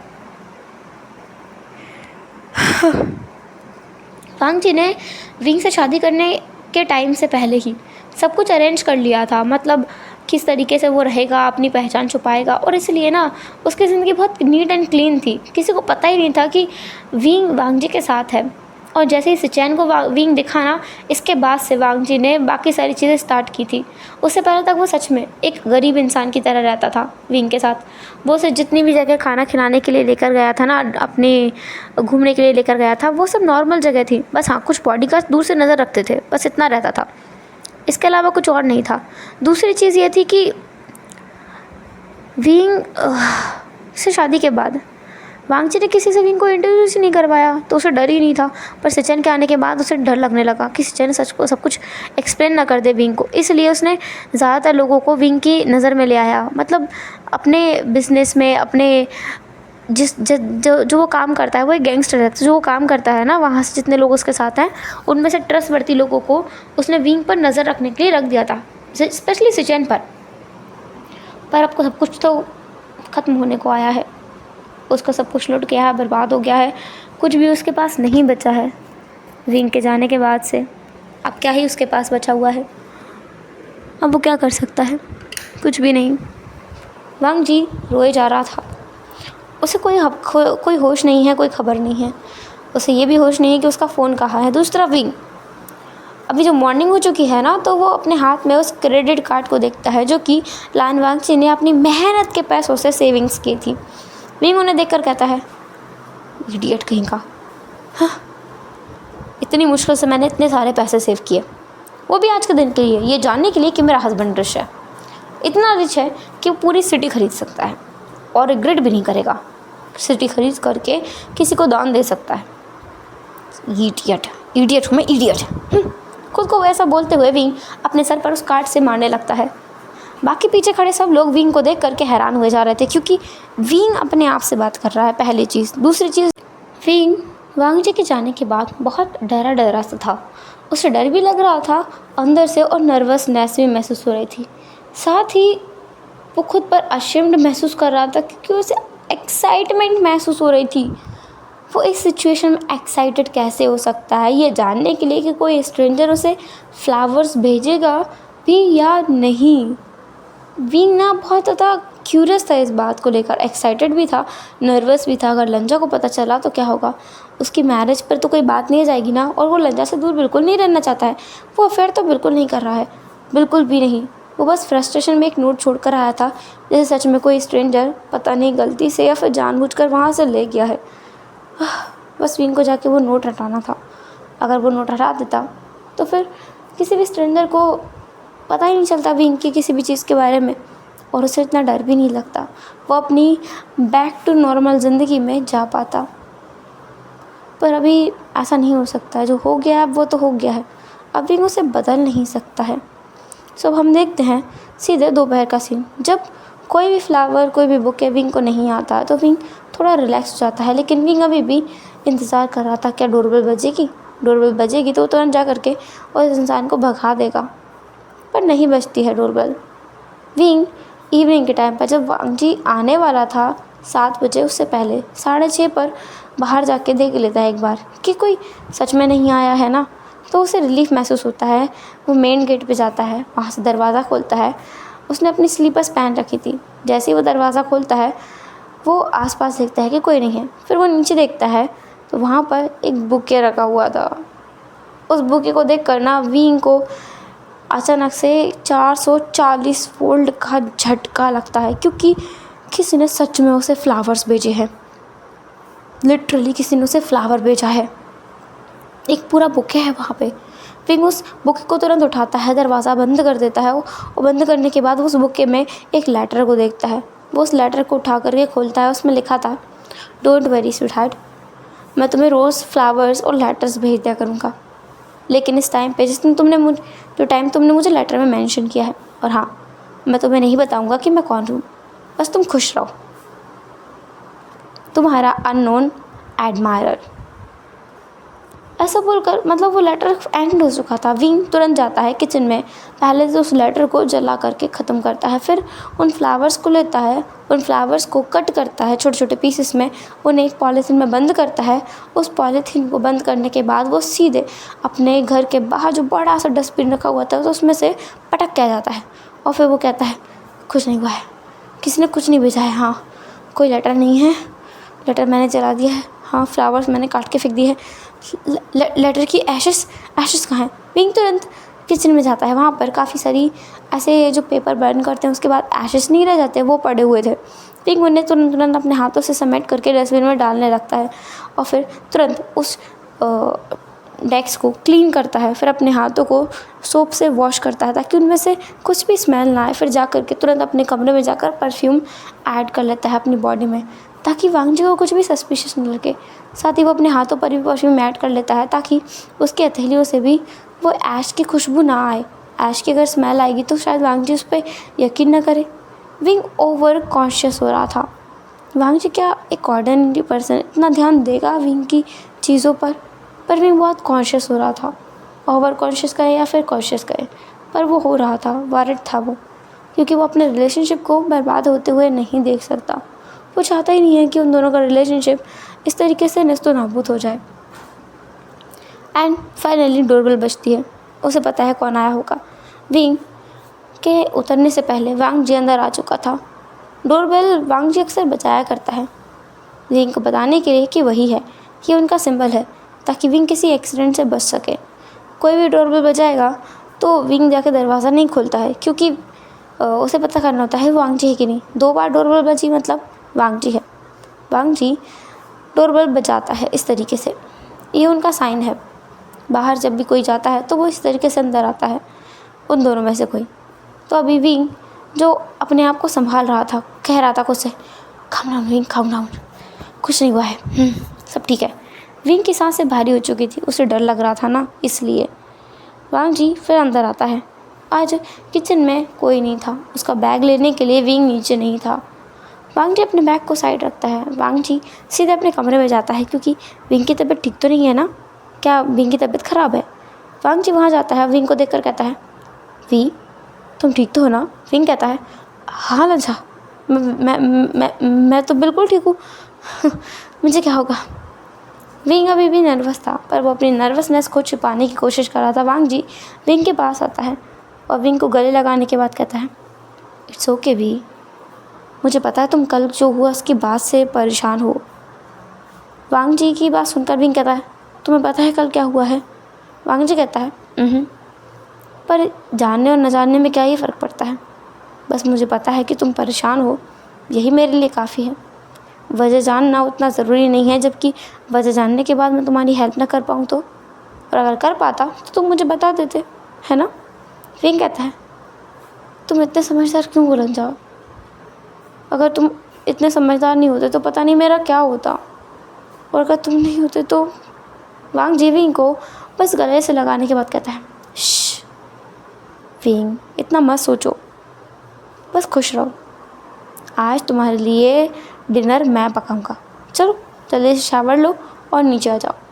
वांग जी फिर खुद के ऐसे ड्रेस को चेंज करने के बाद सीधे किचन में जाता है, हाथ पैर धुलने के बाद में, और वो डिनर बनाना चालू कर देता है। विंग उसके पीछे पीछे आता है और वांग जी को पीछे से गले लगा लेता है। विंग को ना वांग जी को खोने का डर लग रहा था।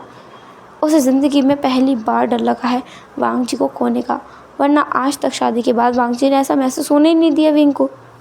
विंग को फील ही नहीं हुआ कि वांग जी विंग को छोड़ देगा, लेकिन विंग की अपनी बेवकूफ़ी की वजह से तो वांग जी उसे छोड़ सकता है ना। ये सोच कर ही विंग को डर लग रहा था। अब रात को वो दोनों अपना डिनर करते हैं, पर आज रात को वांग जी विंग के साथ इंटीमेट नहीं होता है, जिस बात ने विंग को और श्योर कर दिया था कि वांग जी उसे छोड़ देगा। पर वांग जी इसलिए इंटीमेट नहीं हुआ क्योंकि विंग की हालत ऐसी नहीं है। विंग बहुत खोया खोया है, गुमसुम है, परेशान है, नर्वस है। तो वांग जी बस विंग को सेटल होने के लिए टाइम दे रहा था।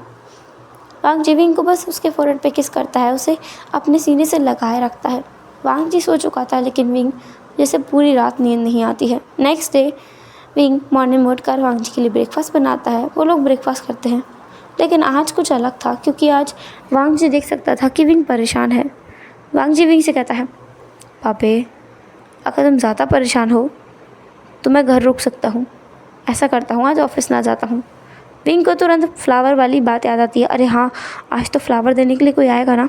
विंग कहता है, नहीं तो मैं तो बिल्कुल ठीक हूँ, मुझे क्या होना है, ऑफिस नहीं छोड़ सकते हम, ऑफिस तो जाना पड़ेगा ना, हमें पैसों की ज़रूरत भी पड़ती रहेगी। विंग ये नहीं बोलना चाहता था कि उसे पैसों की ज़रूरत पड़ेगी, क्योंकि इसका मतलब ये है कि विंग ऐसा कहना चाहता है कि वांग जी कम कमाता है और वो छुट्टी भी अफोर्ड नहीं कर सकता है। पर विंग ने कह दिया था। विंग अपने आप को थप्पड़ खींच के मारना चाहता था। वांग जी कहता है, सही कहा, छुट्टी नहीं ले सकते हैं, तो मैं चलता हूँ।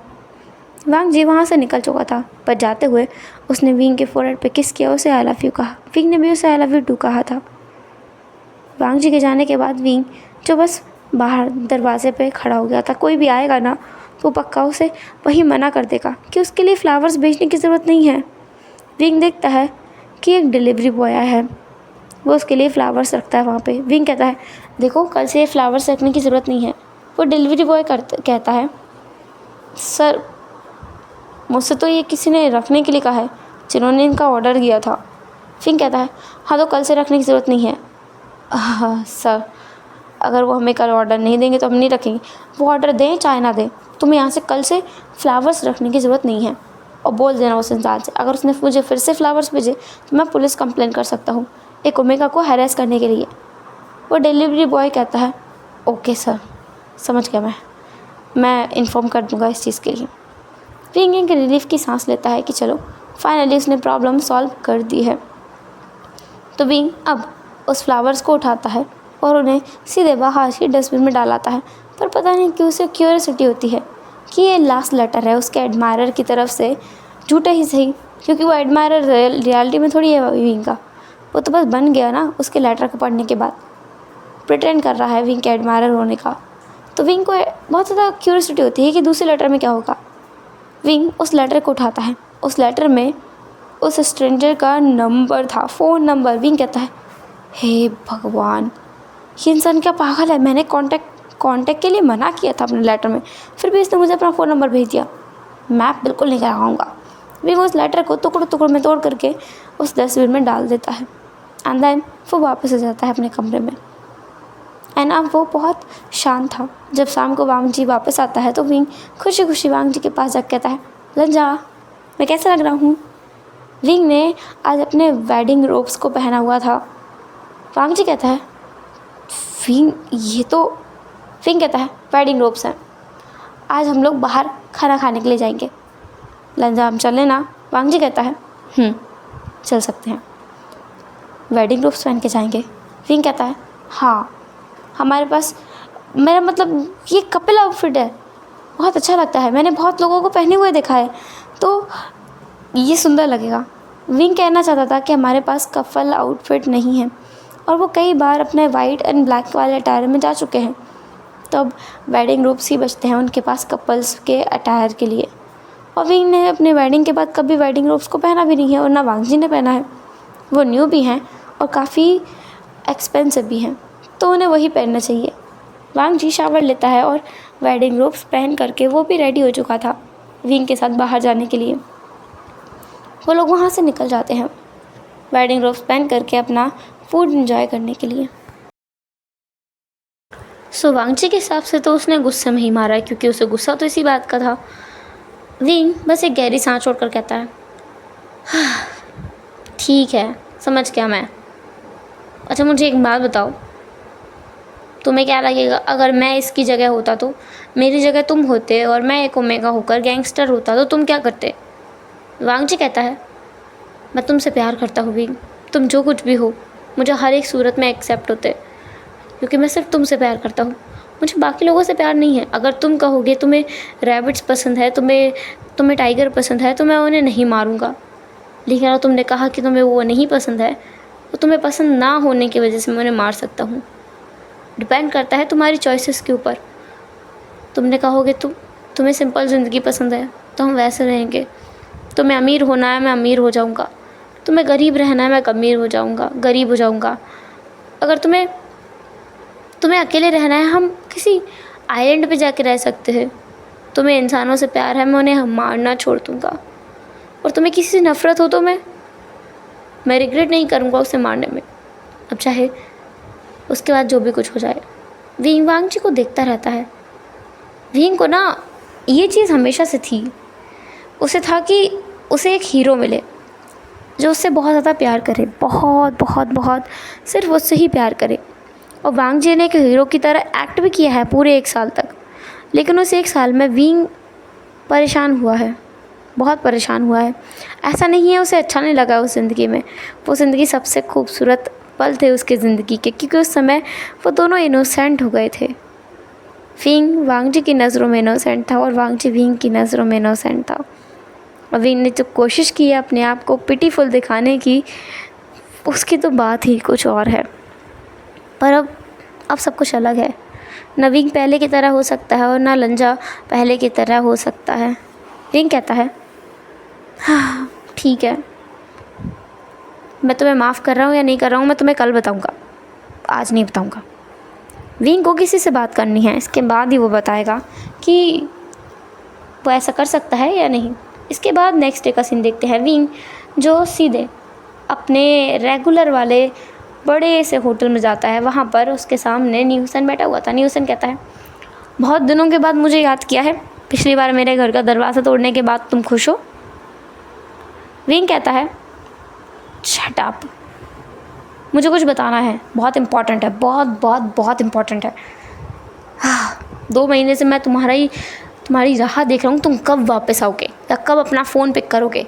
You idiot, damn fucking bastard, तुमने अपना फ़ोन भी पिक नहीं किया है। न्यूसन कहता है, मैं क्यों पिक करूँगा, वेल अभी मैं हूँ ना सामने, बोलो क्या बात है। विंग कहता है, गेस व्हाट, लास्ट टाइम मैंने बताया था कि मुझे किसी ने फ्लावर्स भेजना स्टार्ट किया था, तुझे याद है?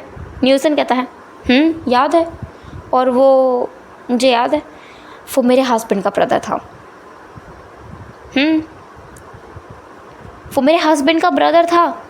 फिर वो मेरे साथ रहा, उसने मुझे किडनैप किया। ओके, होएसांग कोई रिएक्शन तो दे। होएसांग कहता है, अगर मुझे सरप्राइजिंग लगेगा तो मैं रिएक्शन दूंगा ना। क्यों, तुझे सरप्राइजिंग क्यों नहीं लग रहा है? बस नहीं लग रहा है, एक्साइटेड ही नहीं हूँ मैं, मुझे नॉर्मल लग रहा है। हाँ, उसके भाई ने तुझे किडनैप किया, उसे तुझ पर क्रश था इसलिए। फिर क्या हुआ? विंग कहता है, उसने मुझे वांगजी के बारे में बताया कि वांगजी क्या करता है, क्या है वो।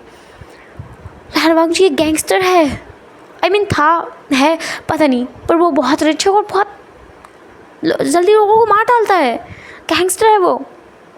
न्यूसन अपने हाथ में लिए गए नींबू पानी को एंजॉय करते हुए बोलता है, फिर होएसांग, मेरा मन कर रहा है जिस ग्लास से तू नींबू पानी का जो जूस है पी रहा है ना, एंजॉय कर रहा है, उसी को लेकर तेरा सर फोड़ दूँ मैं। न्यूसन उस ग्लास को नीचे रख के कहता है, नहीं बोल, हाँ फिर क्या हुआ? विंग सस्पिशियसली न्यूसन को देखकर कहता है, तुझे कोई इंटरेस्ट नहीं है ना जानने में? न्यूसन कहता है ऐसा कुछ नहीं है। बोलना आगे क्या हुआ? विंग कहता है फिर क्या था, वो दोनों मुझे फिर से मिले, फिर मैंने उन लोगों से पोंछा लगवाया अपने घर में। वाह, ये इंटरेस्टिंग है। बिल्कुल, माफिया वर्ल्ड का किंग मेरे घर में पोंछा लगा रहा है और अभी रोज़ मेरे सामने ना घुटनों के बल बैठकर मुझसे माफ़ी मांगता है और बोलता है मुझसे माफ़ कर दो। न्यूसन कहता है वो सब तो ठीक है, क्या तेरे बारे में उसे पता है? विंग कहता है मेरे बारे में बता के क्या करूँगा मैं? क्यों? तू उसे माफ़ नहीं कर पा रहा है क्योंकि उसने सच नहीं बताया। तो जब तू सच बताएगा तो फिर यही उम्मीद हम करते हैं कि वो तुझे माफ़ नहीं कर पाए। वैसे भी तुम दोनों में ज़्यादा डिफरेंस है कहाँ, तुम दोनों एक जैसी तो हो। विंग न्यूसन की तरफ देखकर कहता है यू? न्यूसन कहता है व्हाट? मैंने सही कहा है, तुरंत तुम दोनों एक जैसी तो हो तो ऑलमोस्ट वेल मुझे लगता है तुझे माफ़ कर देना चाहिए। तुम दोनों की जो जोड़ी है ना बिल्कुल परफेक्ट है। पहले मुझे लगता था कि ये नहीं चलेगा, वो बेचारा इनोसेंट, तू इतना डेविल, कैसे झेलेगा वो तुझे, पर अब लगता है झेल लेगा, हो जाएगा, अच्छा है। विंग को बहुत गुस्सा आ रहा था। फिर विंग ना बस जो न्यूज़ है ना उसे पकड़ के पीट देता है अच्छे से, और जब वो वहाँ से निकलता है ना बस अपने हाथों को झड़ाते हुए निकलता है कि बस उसे मज़ा आया, उसने अपने हाथों की खुजली मिटा ली। दूसरी तरफ अंदर हुसैन सोफे पर पड़ा हुआ था जिसके सर पर एक बड़ा सा बलून उठा हुआ था। हुसैन उस बलून को दबाते हुए कहता है अगर मेरे हस्बैंड को पता चला ना कि मैं इससे पिट के आ रहा हूँ, वो कितना गुस्सा करेगा और हो सकता है इससे लड़ने चला जाए। विंग मतलब न्यूसन फिर वहाँ से उठता है और अपने घर के लिए निकल जाता है। अब उसे घर भी तो जाना है ना, इसलिए विंग फिर अब वापस आता है। वापस आने के बाद में वो वांग जी के पास आता है। वांग जी जो उस टाइम तक अपने घुटनों के बल ही बैठा हुआ था, विंग उससे कह के गया था कि नील डाउन रहना अगर तुम्हें माफ़ी चाहिए तो, इसलिए अभी वांग जी नील डाउन था। विंग वहाँ आता है, वांग जी की तरफ देख कर कहता है मेरे साथ चलो। वांग जी विंग को देख कर कहता है कहाँ जाना है वी? क्या तुमने मुझे माफ़ कर दिया बापे? मैं दोबारा कभी नहीं करूँगा वो सब, प्लीज़ मुझे माफ़ कर दो। विंग वांग जी को देखता है। जब वांग जी नहीं उठता अपनी जगह से तो विंग वांग जी के पास आता है, उसकी कॉलर पकड़ के उसे उठाता है और अपने साथ खींच करके अपने रूम में ले जाता है। वहाँ जाकर दरवाज़ा अंदर से बंद करने के बाद वांग जी को बेड पे पुश करके उसकी शर्ट के बटन तोड़ देता है, उसकी शर्ट को निकाल के फेंक देता है और उसके सेंट ग्लैंड को वो शक करने लगता है जैसे उसने बहुत पहले ही मार्क किया हुआ था। वांग जी कहता है क्या कर रहे हो विंग? विंग कहता है हमें बेबी करना है, तुमने मुझे बेबी दे दिया तो मैं तुम्हें माफ़ कर दूंगा। वांग जी बस ये सुनता है और उसे खुशी मिल जाती है कि विंग उसे माफ़ कर देगा। वांग जी विंग को पकड़ के कहता है तुम मजाक नहीं कर रहे हो ना विंग? कहीं बेबी के बाद तुम मुझे छोड़ के तो नहीं चले जाओगे? विंग वांग जी को थप्पड़ मार के कहता है बेवकूफ़। वांग जी बस छोटी सी स्माइल करता है, उसकी आंखों में आंसू भी थे लेकिन उसे अच्छा लगा। सो वांग जी अपनी पोजीशन को फ्लिप करता है और फिर अपने डेली रूटीन को स्टार्ट कर देता है। ये डेली रूटीन उन्होंने 2 महीनों के बाद किया है, लगभग 2.5 महीने के बाद। इसलिए ना विंग को बहुत ज़्यादा एनर्जी थी और वांग जी भी बहुत एनर्जेटिक था। जब वो लोग एकदम कोलैप्स होने की हालत में जाते हैं तब वो दोनों एक दूसरे के साथ रोमांस करना बंद करते हैं। वांग जी विंग की तरफ देख कर कहता है अब सॉरी बाबा, मैं तुम्हें आज क्लीन नहीं कर पाऊँगा। विंग कहता है विंग को अब अच्छे समझ आया है कि वांग जी अपनी रियल स्ट्रेंथ उस पर यूज़ नहीं करता था और क्यों हमेशा विंग को लगता था कि वांग जी सेटिस्फाइड नहीं है या फिर वो सेटिस्फाई नहीं है, कुछ तो कमी है उनकी इंटीमेट लाइफ में भी। अब उसे समझ आया क्योंकि इतना एक्सट्रीम लेवल पे जब विंग गया है अपनी तरफ से और वांग जी गया है, दोनों ही कोलैप्स होकर गिर चुके हैं। ये है उनकी रियल कंडीशन। इस तरीके से वो लोग रियल में होंगे। विंग बस हंस पड़ता है। विंग की हंसी सुनकर वांग जी विंग की तरफ मुड़कर कहता है क्या हुआ भी? विंग कहता है कुछ नहीं, क्या होगा। ज़िंदगी कुछ टाइम पहले तक कैसी थी? कुछ महीनों पहले तक सब कुछ सही था। अगर सचिन ज़िंदगी में ना आया होता तो मुझे पता ही नहीं चलता कि तुम एक गैंगस्टर हो। वांग जी विंग के हाथ को पकड़ता है, अपने दिल पर रख कर कहता है तुम मेरे दिल से बात कर सकते हो विंग, मैं तुम्हारे साथ कुछ भी गलत नहीं करूँगा, आई स्वेयर। विंग वांग जी को फिर से थप्पड़ मार के कहता है वांग जी विंग के हाथ को पकड़ कहता है तुम जितनी बार चाहो उतनी बार मुझे मार सकते हो भी, बस मुझसे दूर मत जाना। मैं वो नहीं सह पाऊँगा। विंग वांग जी को देखता है और कहता है, मैं जितनी बार चाहूँ उतनी बार मार सकता हूँ ना? वांग जी कहता है, बिल्कुल मार सकते हो। फिर विंग कहता है, अगर मैंने भी तुमसे कुछ छुपाया हो तो? वांग जी कहता है, तुमने मुझसे कुछ नहीं छिपाया विंग, मुझे पता है तुम मुझसे बोर होने लगे थे। या कहूँ, मैंने तुम्हें बस परेशान कर दिया था क्योंकि मैं तुमसे घर का सारा काम करा रहा था। तुम्हारे इतने सॉफ्ट से हाथों को मैंने घर का काम करा करा के कितना कठोर कर दिया ना, इसलिए शायद तुम वो लेटर लेकर के लाइब्रेरी गए थे। फिर कहता है, तुम्हें पता है? वांग जी कहता है, मुझे पहले से पता था। मुझे पता था कि तुम्हारे पास फ्लावर्स आ रहे हैं और तुम उन फ्लावर्स को तोड़ करके उस लेटर को फाड़ करके जला करके फेंक देते हो। फिर कहता है, ओह शिट, तुमने किसी को मेरे पास नज़र रखने के लिए रखा हुआ है? वांग जी कहता है, नज़र रखने के लिए नहीं विंग, तुम्हारी सेफ्टी के लिए बस।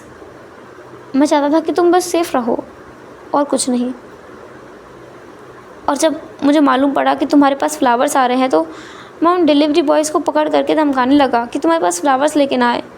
हैरानी की बात यह थी कि हर बार एड्रेस बदल जाता करता था कि कौन सी जगह से आया है फ्लावर। बाद में पता चला सिचन की करामत थी ये। विंग कहता है, जहाँ तक मुझे लगता है सिचन अब हॉस्पिटल में होगा। वांग जी विंग को देखकर कहता है, नहीं तो? तुम्हें ऐसा क्यों लगता है? मैं इतना क्रूर नहीं हूँ विंग, बिल्कुल नहीं हूँ। विंग बस स्माइल करता है। विंग आज सुबह ही जब वो न्यूसन से मिलने गया था ना, तब वो सिचन से मिल के आया। सिचन जिसकी पूरी बॉडी पर प्लास्टर चढ़ा हुआ है और उसे बस उसकी आंखों से दिखाई दे रहा है, उसके मुंह पे भी प्लास्टर चढ़ा हुआ है।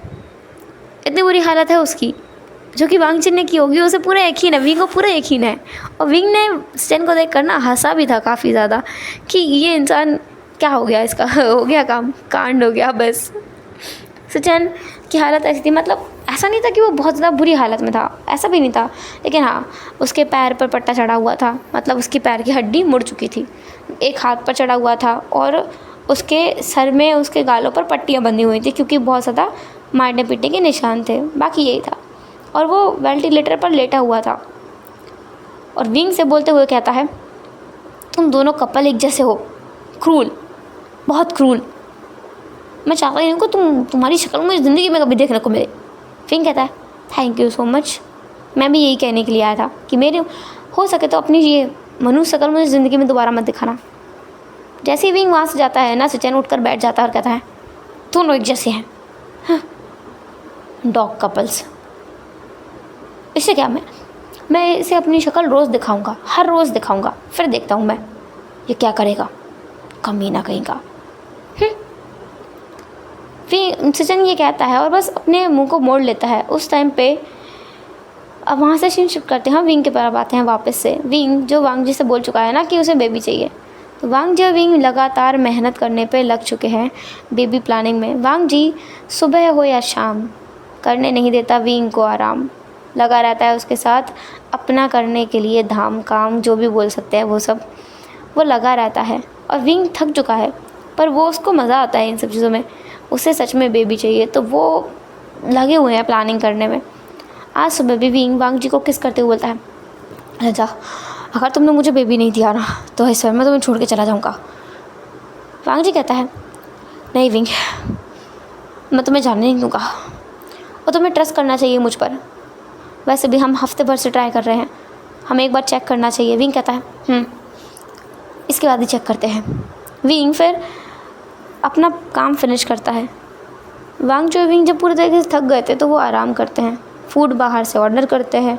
अपना लंच करने के बाद में, क्योंकि उनका मॉर्निंग का ब्रेकफास्ट ब्रंच का टाइम तो निकल चुका था उनके इंटिमेसी में, अभी वो अपना लंच करते हैं। लंच के बाद में विंग वांग जी से कहता है कि उसे चेक करने के लिए कुछ किट ला कर दे। वांग जी विंग को 4 किट ला कर देता है। विंग बारी बारी से चारों को चेक करता है और जैसे वो बाथरूम से बाहर निकलता है ना, वांग जी उसे देख रहा था। वांग जी कहता है, क्या हुआ विंग का चेहरा उतरा हुआ था। वांग जी कहता है, कोई बात नहीं विंग, हम नेक्स्ट टाइम देख लेंगे, हम डॉक्टर को दिखा लेंगे, शायद मुझ में कोई प्रॉब्लम है। दूसरे पल वांग जी को धक्का लगता है क्योंकि विंग उसे बहुत ज़्यादा टाइटली गले लगा लेता है। फिर वांग जी को लगता है विंग सैड है। फिर विंग उछलते हुए कहता है, अच्छा, आई एम प्रेग्नेंट, हमारे पास बेबी आने वाला है। वांग जी यकीन नहीं कर पाता अपने कानों पर। वो कहता है, क्या सच में? तुम सच कह रहे हो ना विंग? विंग कहता है, ऑफ कोर्स मैं सच कह रहा हूँ, मैं झूठ थोड़ी खाऊंगा तुमसे, मैं बिल्कुल सच कह रहा हूँ तुमसे, पूरा सच है ये। उस टाइम तक दरवाजे पर नॉक हो चुका था। सचैन, वांग जी जाके दरवाज़ा खोलता है तो वहाँ पे सचैन था। सचैन कहता है, हेलो मेरे छोटे भाई। वांग जी दरवाज़ा बंद करने वाला था उसके मुंह पर, लेकिन वांग जी के कुछ करने से पहले सचैन अंदर आ चुका था। अंदर आने के बाद सचैन विंग को देखकर कहता है, क्या हुआ तुम्हें? ओह, तुम प्रेग्नेंट हो? विंग के हाथ में किट देखकर सचैन ने बस कह देता है, और फिर उसको अवॉइड करते हुए वो सीधे अपने कमरे में जाता है जिसमें वो पहले रहता था। अपना कुछ सामान लेता है और सामान लेने के बाद में वो वहाँ से बाहर आकर कहता है, मैं अपना लगेज लेने आया था क्योंकि मुझे अपनी शक्ल दोबारा नहीं दिखानी है ना, बाय बाय। ऐसा बोलकर सचैन निकल गया। फिर कहता है, बेवकूफ़ कहीं का, मूड स्पॉइल कर दिया मेरा पूरा। वेल रंजा, मुझे बहुत अर्जेंट कोई काम है, मैं अभी आता हूँ। हाँ, मैं बहुत जल्दी आ जाऊँगा। दरवाज़ा बंद करने के बाद वो पीछे लौट के आया था ना विंग, तो वांग जी से वो कहता है क्योंकि अब उसे न्यूसन के पास जाना है, उनका कंपटीशन फिनिश करना है फाइनली। विंग फर्स्ट है जो प्रेग्नेंट है। तो विंग दरवाज़ा खोलकर जाने वाला था, वो वहाँ से निकलता है और उसी टाइम पे उसे देखता है कि जो नाया हुसैन है ना, उसकी कार दिखती है विंग को अपनी तरफ आते हुए, अपने घर की तरफ आते हुए। तो विंग रुक जाता है एंड गोरन, मतलब एक्चुअली वहाँ पे नाया हुसैन ही था। न्यूसन अपनी कार से निकल कर कहता है, हाय बडी। विंग कहता है, वाह, पहली बार तू मेरे घर आया है, कुछ स्ट्रेंज नहीं है? मुझे लग रहा है कुछ तो गड़बड़ है। न्यूसन कहता है, कुछ भी नहीं है, देखने आया हूँ तेरी हालत कैसी है, माफ़ किया भी है क्या नहीं किया है तूने अपने हस्बैंड को। विंग कहता है, अंदर चल के बात करें। वो लोग अंदर जाते हैं। अब हम देखते हैं सीन सीधा विंग और न्यूसन का, दोनों टेबल पे बैठे हुए हैं, एक तरफ न्यूसन दूसरी तरफ विभूषण। विभूषण कहता है, कैस व्हाट, क्या हुआ है मेरे साथ बताया आज? न्यूसन कहता है, कुछ नहीं, तू प्रेग्नेंट है। विंग के हाथ में जो किट थी ना वो वहीं पर अटक के रह गई थी। विंग न्यूसन को घूर कर देखता रहता है, फिर कहता है, तुझे कैसे पता? न्यूसन कहता है, पता है ऐसे ही बस। न्यूसन अपने कपड़ों को सही कर रहा था और फिर वो पास ही में रखे हुए कुकीज़ को उठाता है, उन्हें एंजॉय करते हुए कहता है, कितने टेस्टी हैं, तेरे हस्बैंड ने बनाए? विंग कहता है, वो सब छोड़, तू ये बता तुझे पता कैसे चला? तुझे किसने बताया? तूने कोई कैमरा लगा रखा है मेरे घर में? न्यूसन कहता है, ना, मुझे कोई शौक नहीं है तुझे इंटीमेट होते हुए देखने में। तुझे कैसे पता मैं इंटीमेट होता हूँ यहाँ लिविंग रूम में? कुछ नहीं है, ये बता और कुछ है कहने के लिए? विंग कहता है, कुछ नहीं है, पर हाँ अभी तुझे पता है सुबह एक और चीज़ हुई है जो शायद तुझे पता नहीं होगी। न्यूसन कहता है, तेरे हस्बैंड का भाई चला गया है। विंग को ना बहुत गुस्सा आती है। विंग सीधा न्यूसन को देखकर कहता है, यू। फिर वो अपने आप को शांत करता है और अपनी किट दिखाता है जिसमें उसकी प्रेगनेंसी की रिपोर्ट थी ना कि वो हाँ है प्रेग्नेंट। वो उन चारों किट को सामने रख के कहता है, देख मैं जीत गया। न्यूसन एक तिरछी स्माइल करता है जिस देख कर ना विंग को लगता है कुछ तो गड़बड़ है, क्योंकि दूसरे पर न्यूसन एक बड़ा सा पेपर टेबल पे दे मारता है और कहता है, 2 months। विंग उस रिपोर्ट को देखता है जिसमें उसका फीटस का जो था ना, फ़ोटो देखते हैं क्या जो भी कहता है सोनोग्राफी, वो वहाँ पे दिख रही थी जिसमें न्यूसन का फीटस दिख रहा था और उस पर रिपोर्ट में साफ लिखा था 2 महीने। न्यूसन विंग की तरफ से अपनी एक आईब्रो ऊंची करके बोलता है कि देखो मैं तो फिर से जीत गया। विंग ना बहुत फ्रस्ट्रेटेड हो गया था कि वो कभी इस न्यूसन से जीत पाएगा कि नहीं। विंग कहता है, तुझे ये सब पता कैसे चला? एंड फॉर गॉड्स सेक ये मत कहना कि तूने किसी को नज़र रखने के लिए रखा हुआ है। मैंने किसी को नहीं रखा है। तो तुझे कैसे पता चला? अरे किसी ने नहीं। ये कुकीज़ बहुत अच्छे हैं विंग, किसने बनाया बता ना? मैं कुछ पूछ रहा हूँ एहसान। न्यूसन कहता है, अरे किसने बताया होगा? सचैन ने बताया बस। विंग कहता है, सचैन? तेरा मतलब है लान वांग जी का भाई सचैन, उसने बताया? वो तुझे क्यों बताएगा? न्यूसन कहता है, मेरे ब्रदर का बॉयफ्रेंड है वो। विंग पूरा साइलेंट मोड पे चला गया था, पूरा साइलेंट मोड पे। उसे ऐसा लगा जैसे किसी ने उसका रिवाइंड बटन दबा दिया हो और फिर से उसे प्ले कर दिया हो। विंग को याद आया जब वो न्यूसन से पहली बार मिला था 1 साल के बाद, तो उसने कहा था कि वो बोरिंग फील कर रहा है। तो न्यूसन ने उसे सजेशन दिया था कि क्यों ना वो उसके घर पे ऐसे फ्लावर्स और लेटर्स भेजने लगे। तो क्या ये उसका प्लान था? विंग कहता है ये सब तेरा प्लान था। न्यूसन कहता है बिल्कुल, तूने कहा तू बोर हो रहा है, सोचा तुझे थ्रिल दे दूँ, मज़ा आया। विंग उठता है और न्यूसन का गला दबाते हुए बोलता है मैं तुझे मार डालूंगा हुएसांग, मैं सच में मार डालूंगा। तुझे क्या लगता है मेरी लाइफ कोई रोलर कोस्टर की राइड है जिसको जैसे है वैसे मोड़ दिया, जैसे है वैसे चला दिया? न्यूसन कहता है और क्या करूँगा मैं? मैं तो खुश इस बात से हूँ कि कुछ भी हो, मैंने फिर से तेरे साथ कंपटीशन किया और फिर से तू हार गया, और इस बार तो बड़ी मुश्किल से, बड़ी मेहनत से मैंने तुझे हराया है, पूरे 2 महीने से हारा है तू। विंग को अब याद आता है अपनी शादी वाला सीन, लगभग 1.5 साल पहले जब उनकी शादी हुई थी। एक साथ एक ही दिन एक ही होटल में। विंग ने बहुत चीप होटल बुक किया था क्योंकि वांगजी का बजट नहीं था। दूसरी तरफ न्यूसन भी उसी होटल में शादी कर रहा था, वो इसलिए क्योंकि विंग वहाँ शादी कर रहा था। न्यूसन अपनी शादी में चिल्ला रहा था अब अरे जल्दी करो प्लीज़, जल्दी आके बोलो जो बोलना है तुम्हें।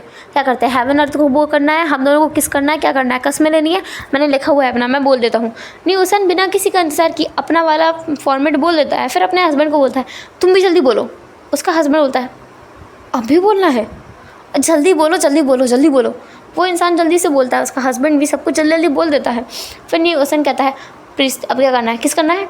न्यूसन बिना किसी के इंस्ट्रक्शन के तुरंत जा करके अपने हस्बैंड को किस करके बोलता है फाइनली डन, ओके सो अभी शादी हो चुकी है ना, रुको तुम लोग यहीं रहो। इसके बाद न्यूसन वहाँ से निकलता है और पास वाले वेन्यू में जाकर देखता है जहाँ पर प्रीस ने अभी बोला था कि अब वो दोनों किस कर सकते हैं, मतलब विंग और वांगजी किस कर सकते हैं। विंग साइड में देखता है जहाँ पर न्यूसन उसे हाय का इशारा कर रहा था। विंग को ना उस टाइम पे इतनी गुस्सा आई थी, उसके हाथ में जो फ्लावर्स का बुके था वो उसे तोड़ मरोड़ के फेंकने वाला था, पर वो रोक लेता है खुद को क्योंकि वांगजी सामने खड़ा था। उनका फर्स्ट किस ना बहुत ज़्यादा ऑकवर्ड था क्योंकि विंग को वांगजी ने जैसी किस करने की कोशिश की थी, विंग ने अपने सर को मोड़ लिया था। वो गुस्से में जो था न्यूसन की तरफ, इसलिए तो उनके वेडिंग की फ़ोटो जो इसके पास है ना, उसमें वांगजी विंग के चीक्स पर किस कर रहा है। तो वांगजी को लगा था विंग बहुत शर्मीले टाइप का ओमेगा है क्योंकि उसने तो लिप्स पर किस भी नहीं करने दिया वांगजी को। ये पूरा सिनारियो था। Back to present. अब न्यूसन कहता है वेल मुझे लगता है तेरी हालत कुछ बोलने लायक नहीं है, क्योंकि विंग सोफे पर पूरा उल्टा पड़ा हुआ था, उसके हाथ पैर खोल करके, उसके टंग को बाहर निकाल के, उसकी आंखें बड़ी करके वो बोलता है मैं थक गया हूँ। ऐसा तो कुछ नहीं है ना कि मेरी मैरिज भी तूने अरेंज की हो। न्यूसन कहता है बिल्कुल नहीं, ये मैंने नहीं किया, मुझे बाद में पता चला था कि कि तूने मेरे ब्रदर के बॉयफ्रेंड के भाई से शादी की है। और जब मुझे पता चला था ना, आई स्वेयर मैं बहुत ज़्यादा शॉक में था एंड मेरा था कि क्या करूँ मैं तेरा। फिर तू अपनी लाइफ में खुश है तो ठीक है, फिर तूने कहा तू बोर हो रहा है तो मैंने सोचा तेरी हेल्प कर दूँ। एक अच्छा दोस्त होने का फ़र्ज़ निभा दूँ मैं, सारी सच्चाई तेरे सामने लाकर। कैसा रहा? विंग उसकी तरफ देख कर बोलता है बेकार। विंग कहता है वेल तेरी सच्चाई तूने बताई है लानवांग को कि नहीं बताई है? विंग कहता है सोचना भी मत, मैं तेरी जान ले लूँगा हुसैन। हुसैन कहता है ठीक है मैं समझ गया। वेल तुझे जानना नहीं है कि मेरा हस्बैंड कौन है? विंग कहता है मुझे कोई शौक़ नहीं है। न्यूसन कहता है ऐसे कैसे शौक़ नहीं है, तुझे शौक़ तो लगेगा ना मेरे हस्बैंड से मिलने के बाद, तो मिलना चाहिए। विंग कहता है अब कौन सा झटका बाकी है, कौन है तेरा हस्बैंड बोल।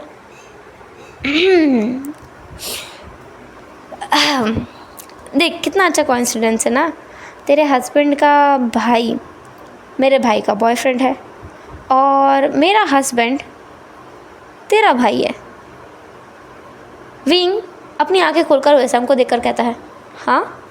वैसम कहता है जियांग चेंग से शादी की है मैंने। विंग उठता है, उठकर न्यूसन को पकड़ के बोलता है क्या तूने किससे शादी की है? जियांग चेंग से। मजाक है ये मजाक है ना। ये मजाक है, बहुत बेहुदा मजाक है, तेरा हस्बैंड तुझे जान से मार देगा। वैसा इतना गंदा मजाक नहीं करते हैं। विंग को यकीन नहीं हो रहा था, इसलिए न्यू सन लान वांग जी और विंग को लेकर के अपने घर जाता है, जहाँ पर जियांग चेंग बैठा हुआ था। जियांग चेंग विंग को देखकर कहता है हाय। जियांग चेंग कहता है तुम लोगों को मेरे बारे में पहले से सब कुछ पता था और तुम लोगों ने ऐसे एक्ट किया जैसे कुछ भी पता तुम लोगों को है ही नहीं। जियांग चेंग कहता है और नहीं तो क्या, मैं तुझे ये थोड़ी बताऊंगा कि मुझे सब कुछ पता है, क्योंकि मैंने तेरे बेस्ट फ्रेंड को अपने जाल में फंसा के उससे शादी कर ली है। वेल एक चीज़ अच्छा है, हैसांग हर एक चीज़ में तुझे हराते हुए आया है। जब उसने कहा था ना कि इस बार वो तुझसे बैट लगाएगा बेबी की और तुझे हरा कर रहेगा, मुझे यकीन नहीं हुआ कि तेरे जैसा इंसान इस सब चीज़ों में इंटरेस्टेड होगा। जब तक कि तू सच में नहीं हार गया। विंग को था जियांग चेंग को मारने का मन कर रहा था। वांग जी जो अपनी रियल आइडेंटिटी विंग को बता चुका है, तो वो गन लेकर घूमता है। विंग वांग जी के पॉकेट से गन निकालता है और सीधे जियांग चेंग की तरफ ताक कर कहता है आई विल शूट यू। वांग जी बस विंग को देख कर कहता है विंग। वांग जी देख रहा है विंग को शूट करना आता है। विंग शूट करता है, जियांग चेंग फ्लिप करता है, जिसकी वजह से वो बच जाता है। विंग फिर एक बार शूट करता है, जियांग चेंग फिर से फ्लिप कर जाता है और बच जाता है। विंग कहता है तो मेरे बेस्ट फ्रेंड का हस्बैंड है, इसलिए मैं तुझे जॉन से नहीं मार रहा हूँ, वरना अब तक मैं तुझे जॉन से मार चुका होता। जियांग चेंग कहता है इसलिए तो मैंने तेरे बेस्ट फ्रेंड से शादी की है, ताकि अगर तुझे गुस्सा आ भी जाए ना कभी मेरे ऊपर, तो तुम मुझे हाथ भी नहीं लगा पाए। वांग जी विंग को देखता है, फिर वो विंग को ऐसे सीन शिफ्ट करते हैं और फिर देखते हैं विंग और वांग जी के घर का सीन, जहाँ पर वांग जी विंग को अपनी गोद में लेकर बैठा हुआ है। विंग की नोज़ को स्निफ करते हुए वांग जी कहता है तो तुम डील करते हो। विंग कहता है मैं करता था। ये तुम्हारे पास जो गन है ना, ये हम लोगों ने ही बनाई है, हम लोग इसकी डीलिंग करते थे, पर फिर बाद में छोड़ दिया। मुझे था कि सिंपल ज़िंदगी मुझे ज़्यादा चाहिए, एक आराम देने वाली ज़िंदगी, सिंपल सी ज़िंदगी, मज़ा आता है उसे जीने में, इसलिए तुमसे शादी की और फिर वो लाइफ जीने लगा। पर अब मुझे समझ आ रहा है कि मुझे हमेशा से अकेला अकेला क्यों लगता था कि कुछ है जो मिसिंग है, क्योंकि तुम्हारा असली सच तो मुझे पता ही नहीं था। वांग जी कहता है तुमने कौन सा मुझे अपना असली सच बताया था। विंग कहता है तुमने मुझे डांटा ना अभी। वांग जी कहता है नहीं तो मैं तुम्हें बिल्कुल नहीं डांटा है, मैं तुम्हें क्यों डांटूंगा, बिल्कुल नहीं डांटा है। तुम तो कितने प्यारे हो बाबे, बहुत अच्छे हो, स्वीट हार्ट हो मेरे। वांग जी की तरफ देख कर विंग कहता है तंजा तुम्हें अब एक प्रॉमिस फुलफिल करना होगा। वांग जी कहता है कौन सा। विंग कहता है हैसांग हमेशा मुझसे जीतते हुए आया है, जैसे ये बेबी होगा ना हम दूसरा प्लान कर लेंगे। वांग जी कहता है हाँ। विंग कहता है क्या, वैसे भी मुझे जीतना है बस। विंग को देख कर वांग जी कहता है विंग बेबीज़ कोई जीतने हारने की चीज़ नहीं होती। विंग कहता है हाँ तो मुझे बहुत सारे बेबीज़ चाहिए, क्रिकेट टीम बनानी है मुझे। अगर मुझे एक क्रिकेट टीम और एक फुटबॉल टीम बनाने का मौका मिला तो मैं दोनों टीम बनाऊंगा। तुम्हारी हालत नहीं ख़राब हो जाएगी विंग कहता है तुम्हें क्या करना है, बेबीज़ तो मेरे स्टमक में रहेंगे ना, मुझे पैदा करना है, तुम्हें नहीं करना है, मुझे चाहिए तेरे सारे, समझ गए तुम। वांग जी बस हाँ भी भर देता है, उसे तो बड़ा अच्छा लगता है विंग, मुझे तो अच्छा ही लगेगा, उसे बुरा थोड़ी लगेगा, अच्छा ही लगेगा उसे तो। हेलो एवरीवन, तो कैसा रहा आज का ये word in short FF। Actually ये स्टोरी थोड़ी सी अलग थी, पर घूम करके कैसे ये यहाँ पर आके एंड अप हो गई मुझे नहीं समझ आ रहा है। मैंने कहाँ से स्टार्ट किया था, मैंने कहाँ फिनिश किया है। आई होप आप लोग मैनेज कर लोगे मेरी बकवास को कि क्या करूँ मैं। दूसरा, मैं नींद में हूँ। मैं आधी नींद में हूँ, मैं कसम से नींद में हूँ, तो मुझसे कुछ नहीं हो रहा है अभी। मैंने सोचा था ये वन शॉट काफ़ी ज़्यादा लॉन्ग बनाऊँगी मैं, लेकिन उतना लॉन्ग नहीं हो पाया जितना मैंने सोचा था। फिर भी ठीक है, नेक्स्ट टाइम उतना लॉन्ग बना के लेके आऊँगी जितना मैंने सोचा है अपने माइंड में। नेक्स्ट टाइम देखते हैं। फ़िलहाल के लिए आप लोग अपना ख्याल रखिएगा, और हाँ बहुत सारे कमेंट्स कीजिएगा, और हाँ काफ़ी लॉन्ग कमेंट्स कीजिएगा क्योंकि मैंने काफ़ी मेहनत की है इस FF में। एंड फिर मिलते हैं नेक्स्ट स्टोरी में, तब तक टाटा के बाय बाय, लव यू स्वीटीज़।